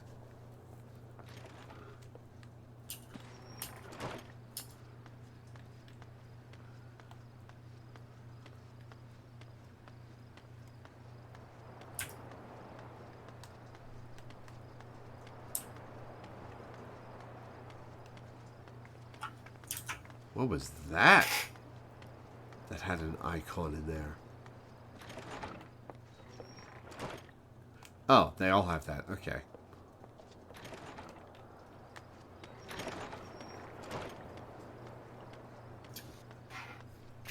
Don't be suspicious. Don't be suspicious. Alright, well, I'm blocked. Nin, nin, nin.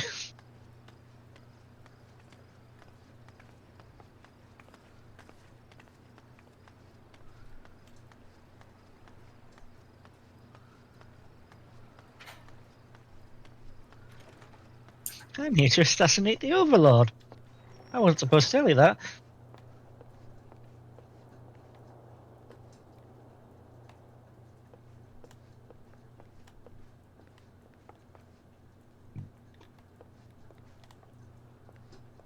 Okay, hang on. I've been in 2 of these rooms, and there have been no lavender gloves. Am I mistaking what color lavender is? Lavender is light purple. Yeah, it's the guy whose example it was purplish white, pinkish white. And there have been the closest any of these people have had are red gloves. And I've been in 2 of these rooms already. Here, and I'm paying more attention to the stream. So, like, there's another UI giveaway, but I'm not going to spoil it. Let's see if you notice that one. Check the first room again. Hey, there's somebody. Okay. Oh, the stream's lagging.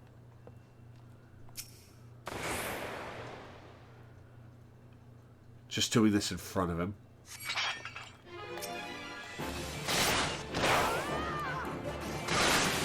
Yeah, there you go.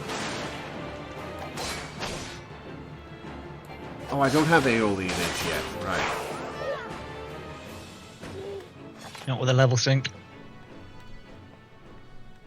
Alright, well that's one of the 4.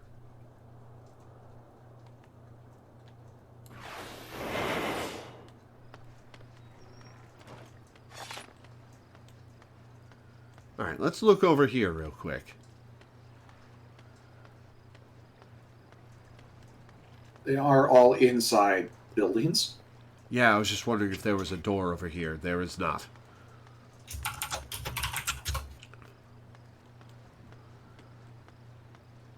That's the room I was just in. Right? Yes.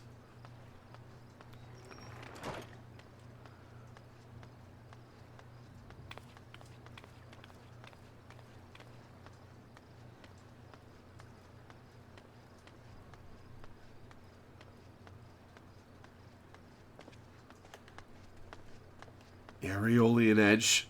Stab them with your nips. Ha! Oh, God.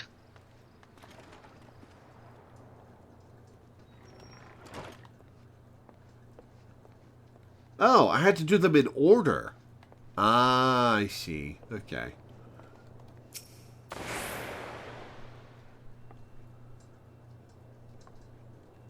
And yeah, but the other giveaway is that the ones with the lavender gloves have an aggressive icon next to their name, so you don't even have to actually look at their character model.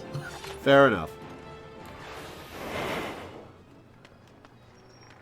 But knowing that I have to do them in order of room to room, rather than being able to just wander into a room and find them, makes this make much more sense.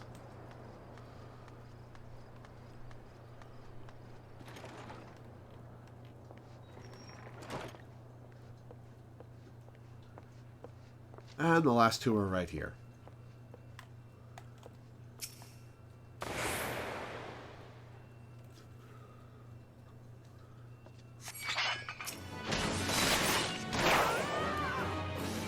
Nobody else is questioning this.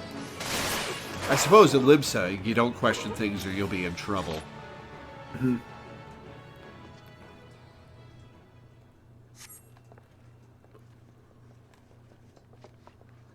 That looks to be the last of them, and you didn't even need my help. Yet you kind of just stood behind, back into the shadows less.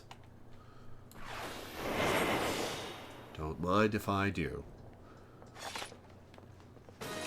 Oh, or not. Okay.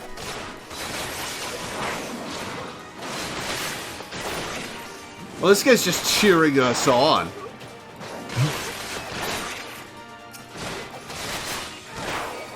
I love me a good scrap.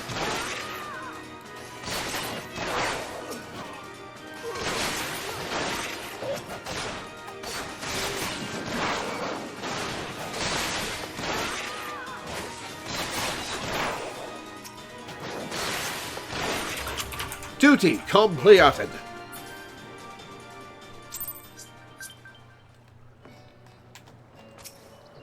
I've just finished reading the report.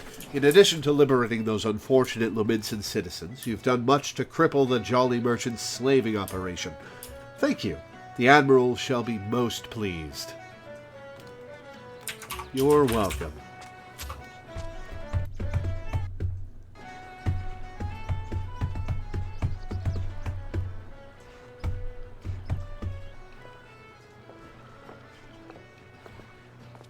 Not a bad night's work, eh, Lore? The Maelstrom will be taking care of them poor culls we freed, and I've made sure none of the merchants we downed are like to get up again. As for the Jolly Merchantman, well, her crew can expect a visit from the Admiral's finest galleys, and it won't be for tea and crumpets on the poop deck. Right, me natty lass. Our part in this is done. Time to head back to the sisters. Excuse me, are you the ones who freed us? Aye. Is there something else we could do for you, miss? The Maelstrom Swans will take you home, if that's what you're worried about. Oh, no, I know. I just wanted to... Thank you. You're welcome. Don't mention it. If I may, there was one other thing I wish to tell you. Moments before you rescued me, that dreadful pirate was muttering into his cups. It was something about another raiding party that hadn't yet made it back. I beg your pardon? It seems they'd been hunting for slaves in western Lenosia, and, being so close to Ailport, our captor assumed they were out rounding up chattel until last bell. I just couldn't bear the thought of anyone else suffering as I have. Please, is there naught you can do? There certainly is, miss. You just get yourself safely home and leave this stray pack of jackals to us. I will pray for your success. Thank you again. So much for savouring a victory pint. I'll send word of this development to Underfoot and the Stray. We've some well-earned trade for the last of these jolly merchants. By the by, how's your throwing arm, Lore? I think it's time I learned you how to fling a proper blade. When you're out in the wide-open roughmans, you often find the need to sting a cove from a distance. And I'm sure a canny lass like yourself will figure out all sorts of uses for a well-thrown dagger. Just keep it in mind for when we hunt down the rest of them slavers. Throwing dagger.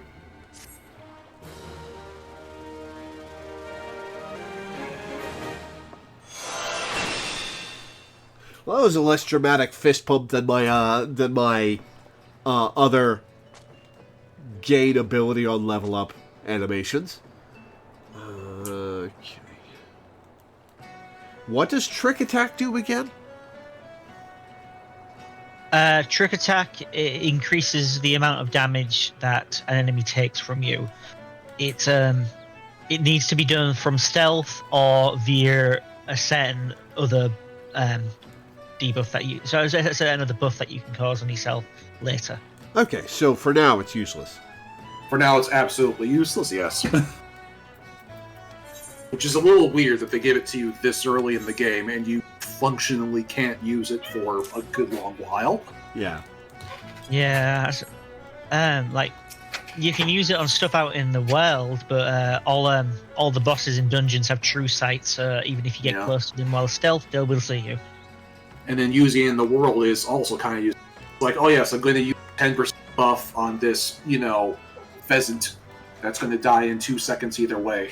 Yeah, like anything on the world you'd want to use it on, like say a hunt mark. By that point, you're well, no, you can stealth up on them usually, but the issue is by that point you've already got the buff.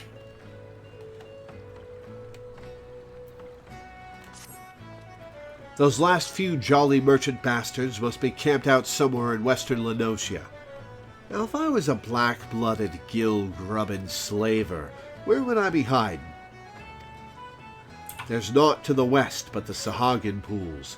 Even those bollocks-for-brains pirates know better than to trespass on fishback territory. And they won't want to chance running into patrols near I can't talk today! Near Aleport. So that just leaves us east. The flock? Aye, they'll likely be nestled down in the ruins out there amongst the dodos. That's where we'll try to pick up their trail. You head on over and snilch the place while I send word to the sisters in the Maelstrom. Okay.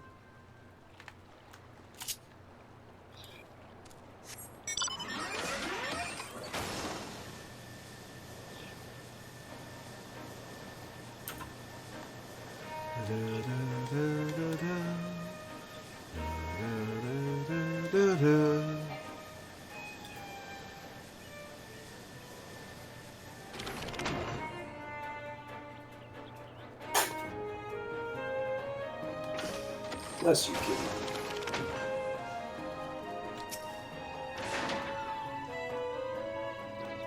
These guys have just not noticed me.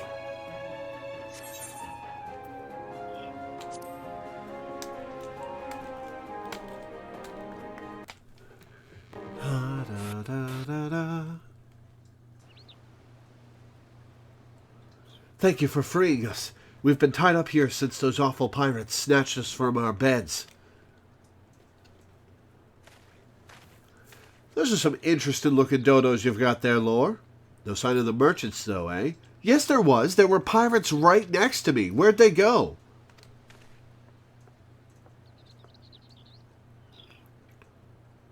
Their leader mentioned heading over to Aleport. He said something about there being no signal. That was a signal that something was wrong.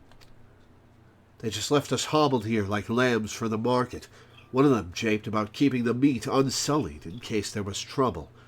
Pray, let us flee this place before they return. And who are you to just sidle in and set loose our hard-won prizes, hmm? We're the rogues, bitch. Oh my god, it's impossible to take Lalafell pirates seriously. Which was the damnedest thing. We'd half a crew lodging in Aleport, and not a one of them survived the night. Done in by a couple of sneaky curs what favoured the short blades, they say. I'm supposing that was you two. Seems you've a bone to pick with our choice of trade. I can't say I've much use for slavers, except as a place to bury me knives. Oh, and I wouldn't bother yourself with waiting on your ship to come back neither. The jolly merchants are done for. Oh my god. Oh my god. That facial hair does not belong on a Lalafell. Holy shit. That facial hair is actually a headpiece. He seems to be wearing two headpieces. You can get that as a piece of armor? Yeah, it's on the Mog Station. Huh. And the mutton shops are a whole separate problem. Yeah, they're just an option for Lalafell. That's ridiculous. You might have the right of it, lad. But then you wouldn't know the kind of coin 3 healthy slaves like them ones will bring us.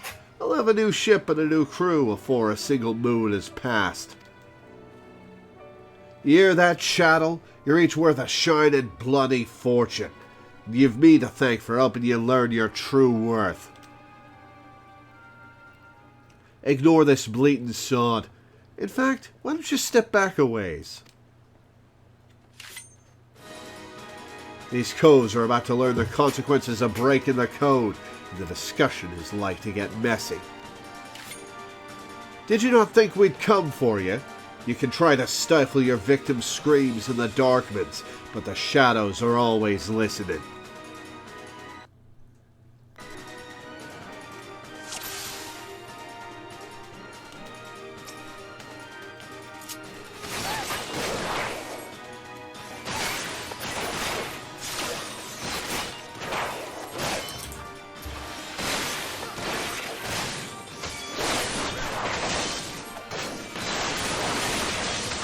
Why are the birds coming?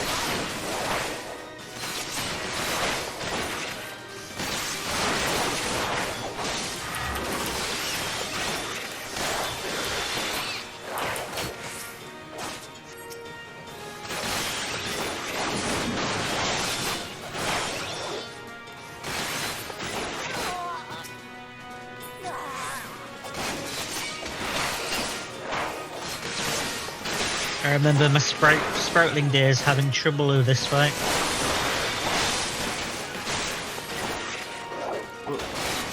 Jack seems to have the loadsman in hand, so I guess I'll just keep shit off his back.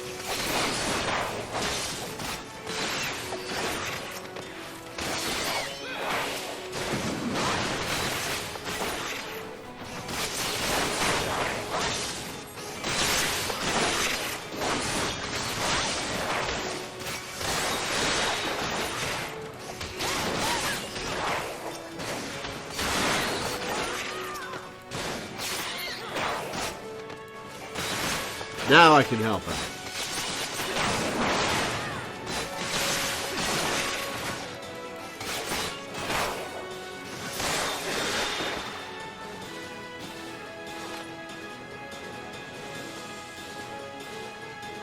Underfoot is here to get underfoot.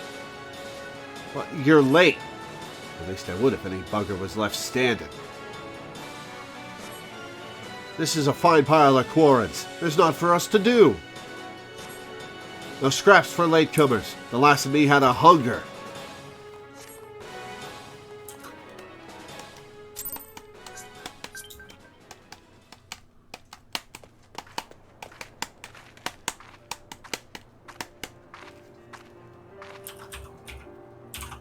Thank you. I shudder to think what horrid fate awaited us had you not helped us to escape. I knew someone would come. You're just like the heroes in the stories. They always arrive at the perfect time and triumph over the villains. Do you think I could be a hero like you? I know I could be brave and strong too. I just know it.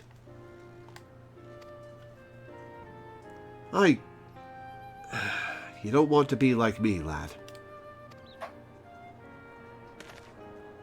Listen now. Me and those coves there, we're the ones what the scary folk are afraid of. And that's because we keep the rules for the world they live in. We don't much care if you shirk your chores or get into fights.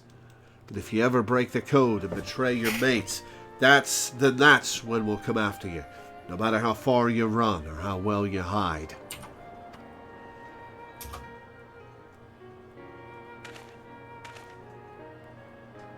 Live your life like the hero you want to be, though, and you'll never need worry about that. Oh man, but it feels good to be idolized.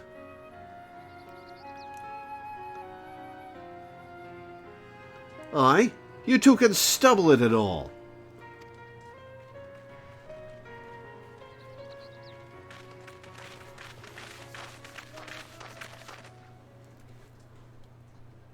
I assume you were the citizens who were abducted by the Jolly Merchants? I am Captain Malala of the Yellow Jackets. Maelstrom Command has entrusted me with conducting you to safety.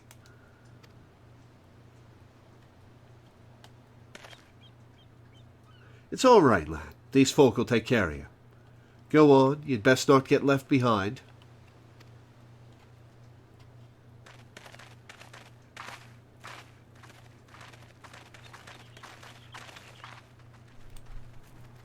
Yeah? What words have you got for us, Malala? Was there aught else, Captain? Word on a new job?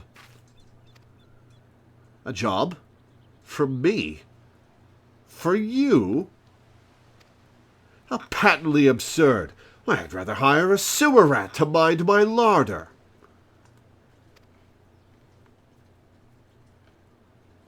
Was it during one of your jobs that you turned Aleport into a slaughterhouse? What dark age is this that we must employ assassins to enforce the law? It is this continued dalliance with underworld miscreants such as you that prevents Limsa Lominsa from ever fully expunging the stain of piratical infection.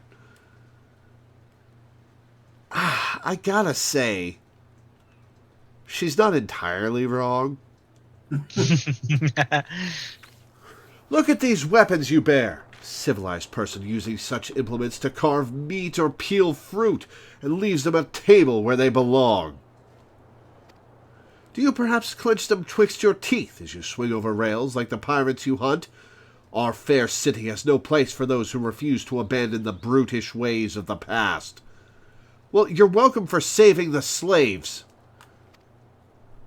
The only champions of justice this nation requires are the valiant and forthright soldiers of the Yellow Jackets. Did you just draw your weapon on us?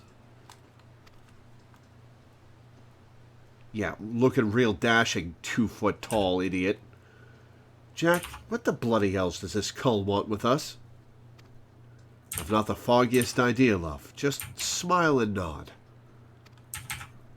I've not come here to be patronized. I've come to put a decisive end to piracy in all its forms. Consider this visit a gauntlet thrown at the collective feet of the Rogues Guild.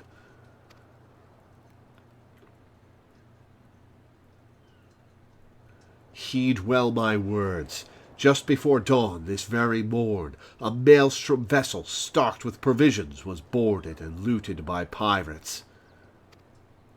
Much of the cargo was stolen, and that is vexing indeed. But it is the theft of 3 items in particular, 3 unique treasures of nigh incalculable worth, that most distresses my martial colleagues.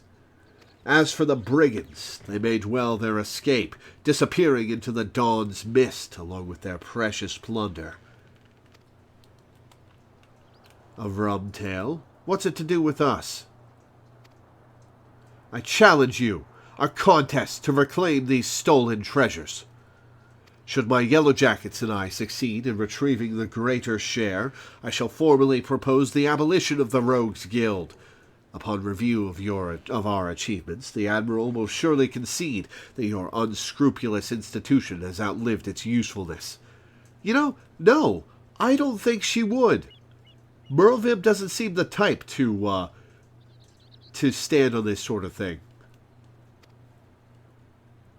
Blow it out your waddle. I've better ways to spend me time. Oh, do you now? This incident constitutes a theft against the nation of Limsa Lominsa. Does that not violate your beloved code? Oh, those teeth. Ooh, those teeth. Ugh. If I'm not mistaken, you've no choice but to rise to the occasion. Unless, of course, you mean to slink back into your hole and abandon the fundamental precepts of your duty. All right, you screeching shrew. You've made your bloody point, and you'll be sorry that you did, I promise you that. Your paltry promises amount to naught in the face of my conviction. I shall not rest until Limsa Lominsa is free of every last buccaneer, scoundrel, and shadow-dwelling ne'er-do-well.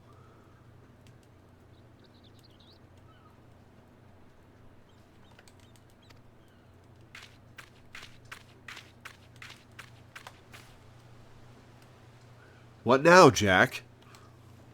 For right now, we head back to the sisters.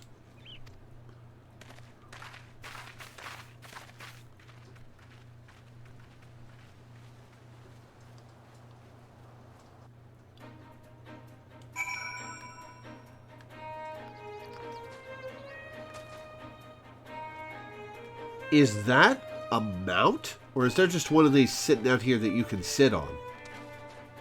Oh, it's not a mount. You're on top of it. If I can jump on it. There we go. Okay. I've seen weirder mounts. All right. Back to the sisters.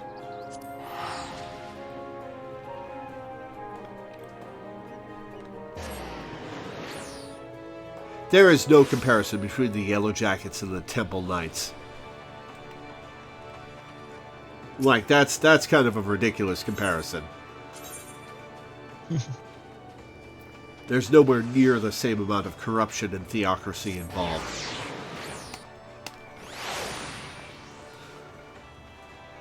Oh, excuse me.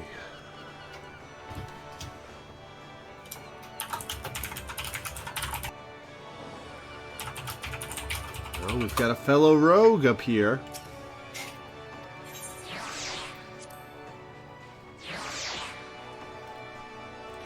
see they're a lion. I will finish this cutscene and then stalk him. Like a lion stalks his prey. Wait a minute. For a wee lass, that Malala's got some bollocks. It seems she's well done with aught that what whiffs a pirate's stock. Huh! I don't take kindly to culls pulling me strings, but the shrew is right. The code's been broken, and we've a job to do. From the sounds of it, though, them coves knew what they were about when they cloyed them treasures. I'll need you at your best. Okay, so the level 20 quest is going to be finding the first treasure. Level 25 quest is finding the second but losing it to Malala. And the 30 quest is going to be the final treasure. It's time you learned the art of mugging. Rough up a cull in just the right way. He'll give up more than what you'd get if you just plain knocked him on his arse. Me and the lads will be busy whittling the story on them bitten baubles, so you're free to head out and sharpen your skill. Might even be as you'll pocket some extra blunt while you're at it, eh? Alright, what does Mug do? Increases target's damage taken by 5%. Oh, okay, cool. By your entire party. By your entire party. Excellent. Yeah. So Well, this one you can actually use Mug. Use Mug whenever it comes up, then. Yeah. Yeah, it's basically it's the 2-minute cooldown for best windows. Yeah. Oh, I'm too late. The lion's gone. It is, in fact, like the 2-minute cooldown. It's like basically the entire raid revolves around timing. If you get to high level raiding. Mm-hmm. Increases the chance of additional items being dropped by target if Mug is dealt before or as the finishing blow. Which sounds like a weird restriction, considering that's all times, except that the game is very good about letting your attacks go through, even if the target is already dead, if you're in the middle of an attack when the target goes down, which means you get special effects. It means you refresh. And also effects. this is like that is such a niche thing. Like, yeah, I've never really like no one uses Mug to hunt for rare items in the open. That's I was just challenging that the second effect is weird, as asserted by the person in chat. It is a little odd, but it makes sense. Okay. Yeah.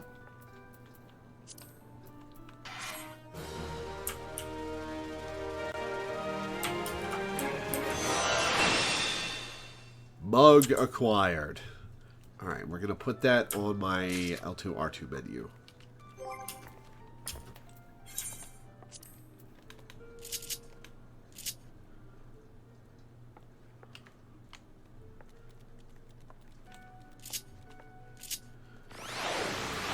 Mug.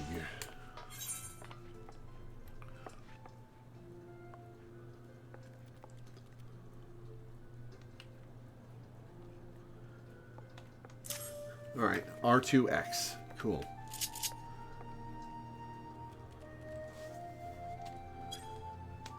Okay. I think that's where we're going to call it for the day. Next week we'll do Machinist and the rest of Rogue.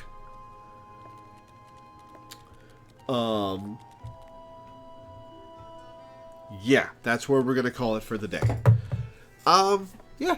Dark Knight was fun. Conjurer was fun. Rogue was fun. Yeah. Yeah. Making some progress. We'll do Machinist and the rest of Rogue next week. And then we'll be back to actual plot stuff. We'll do Briardine, we'll do Hildebrand, and then we'll start... Was there anything else we wanted to do before 3.4, or is that just 3.4 after those? Just 3.4. Awesome. Yeah. And then after 3.4, we can do the Trials Trial series. And then finish off Heaven's Ward. Yeah. Awesome. Cool. Yeah. Well, that's the plan then. Yeah, I'm not finishing Rogue today. Here's the thing. I have to wear 2 pairs of headphones for Final Fantasy XIV streams. And it hurts because the one I have to wear under does not have any padding. So after a while, I just get real tired of wearing them, and it eventually starts to give me a headache. And also, we've been going for 3.5 hours, so I think that's and this is a good stopping point. Yeah, this is a good stopping point. Like, the contest is about to start. The whole contest in one go. Yeah. So there are various reasons for ending here. So, I will read my schedule and get off. Before I do, I would like to plug my Patreon, which you can find either in the description of the YouTube video or with the !Patreon command in Twitch chat. I make my living off of Patreon. I make enough to pay my rent and my bills, but I don't make much beyond that. And this is my sole source of income, so that is a bit of a restriction. I'd like to start putting together savings for medical emergencies, for if I need to replace stuff, you know, the works. If some disaster happens to the house, that's my fault, which has happened in the past. You know, whatever. So if you could go to my Patreon and pledge $1 a month, or $1 per stream, or anything in between. Pledge a bunch per stream if you really want to help me out. I would be grateful. I'm grateful to everyone who pledges. You're the ones who make it so I can do this as my primary job. This is what I love doing, is making content for you guys. So I'm grateful to everyone who makes it so that I can do that.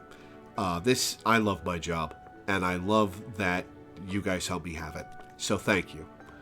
As for the schedule, tomorrow through Tuesday, I'll be playing 13 Sentinels Aegis Rim for a patron, making up for the past couple months when that game hasn't really worked out. Wednesday, I don't have anything scheduled because the patron who picked The Legend of Heroes Trails in the Sky said he couldn't make it to that, and we moved it to next month. So I'll probably be playing Baldur's Gate 3 then. Thursday and Friday, there will be no stream because I will be out of town at an appointment on the 28th and helping my stepdad on the 29th. And then next Saturday will be Final Fantasy XIV to round out the month. And we'll do Machinist and Rogue then. But for now, thank you guys for tuning in. Thanks for hanging out. Thanks for watching. And I will see you next time. Ciao for now. Bye.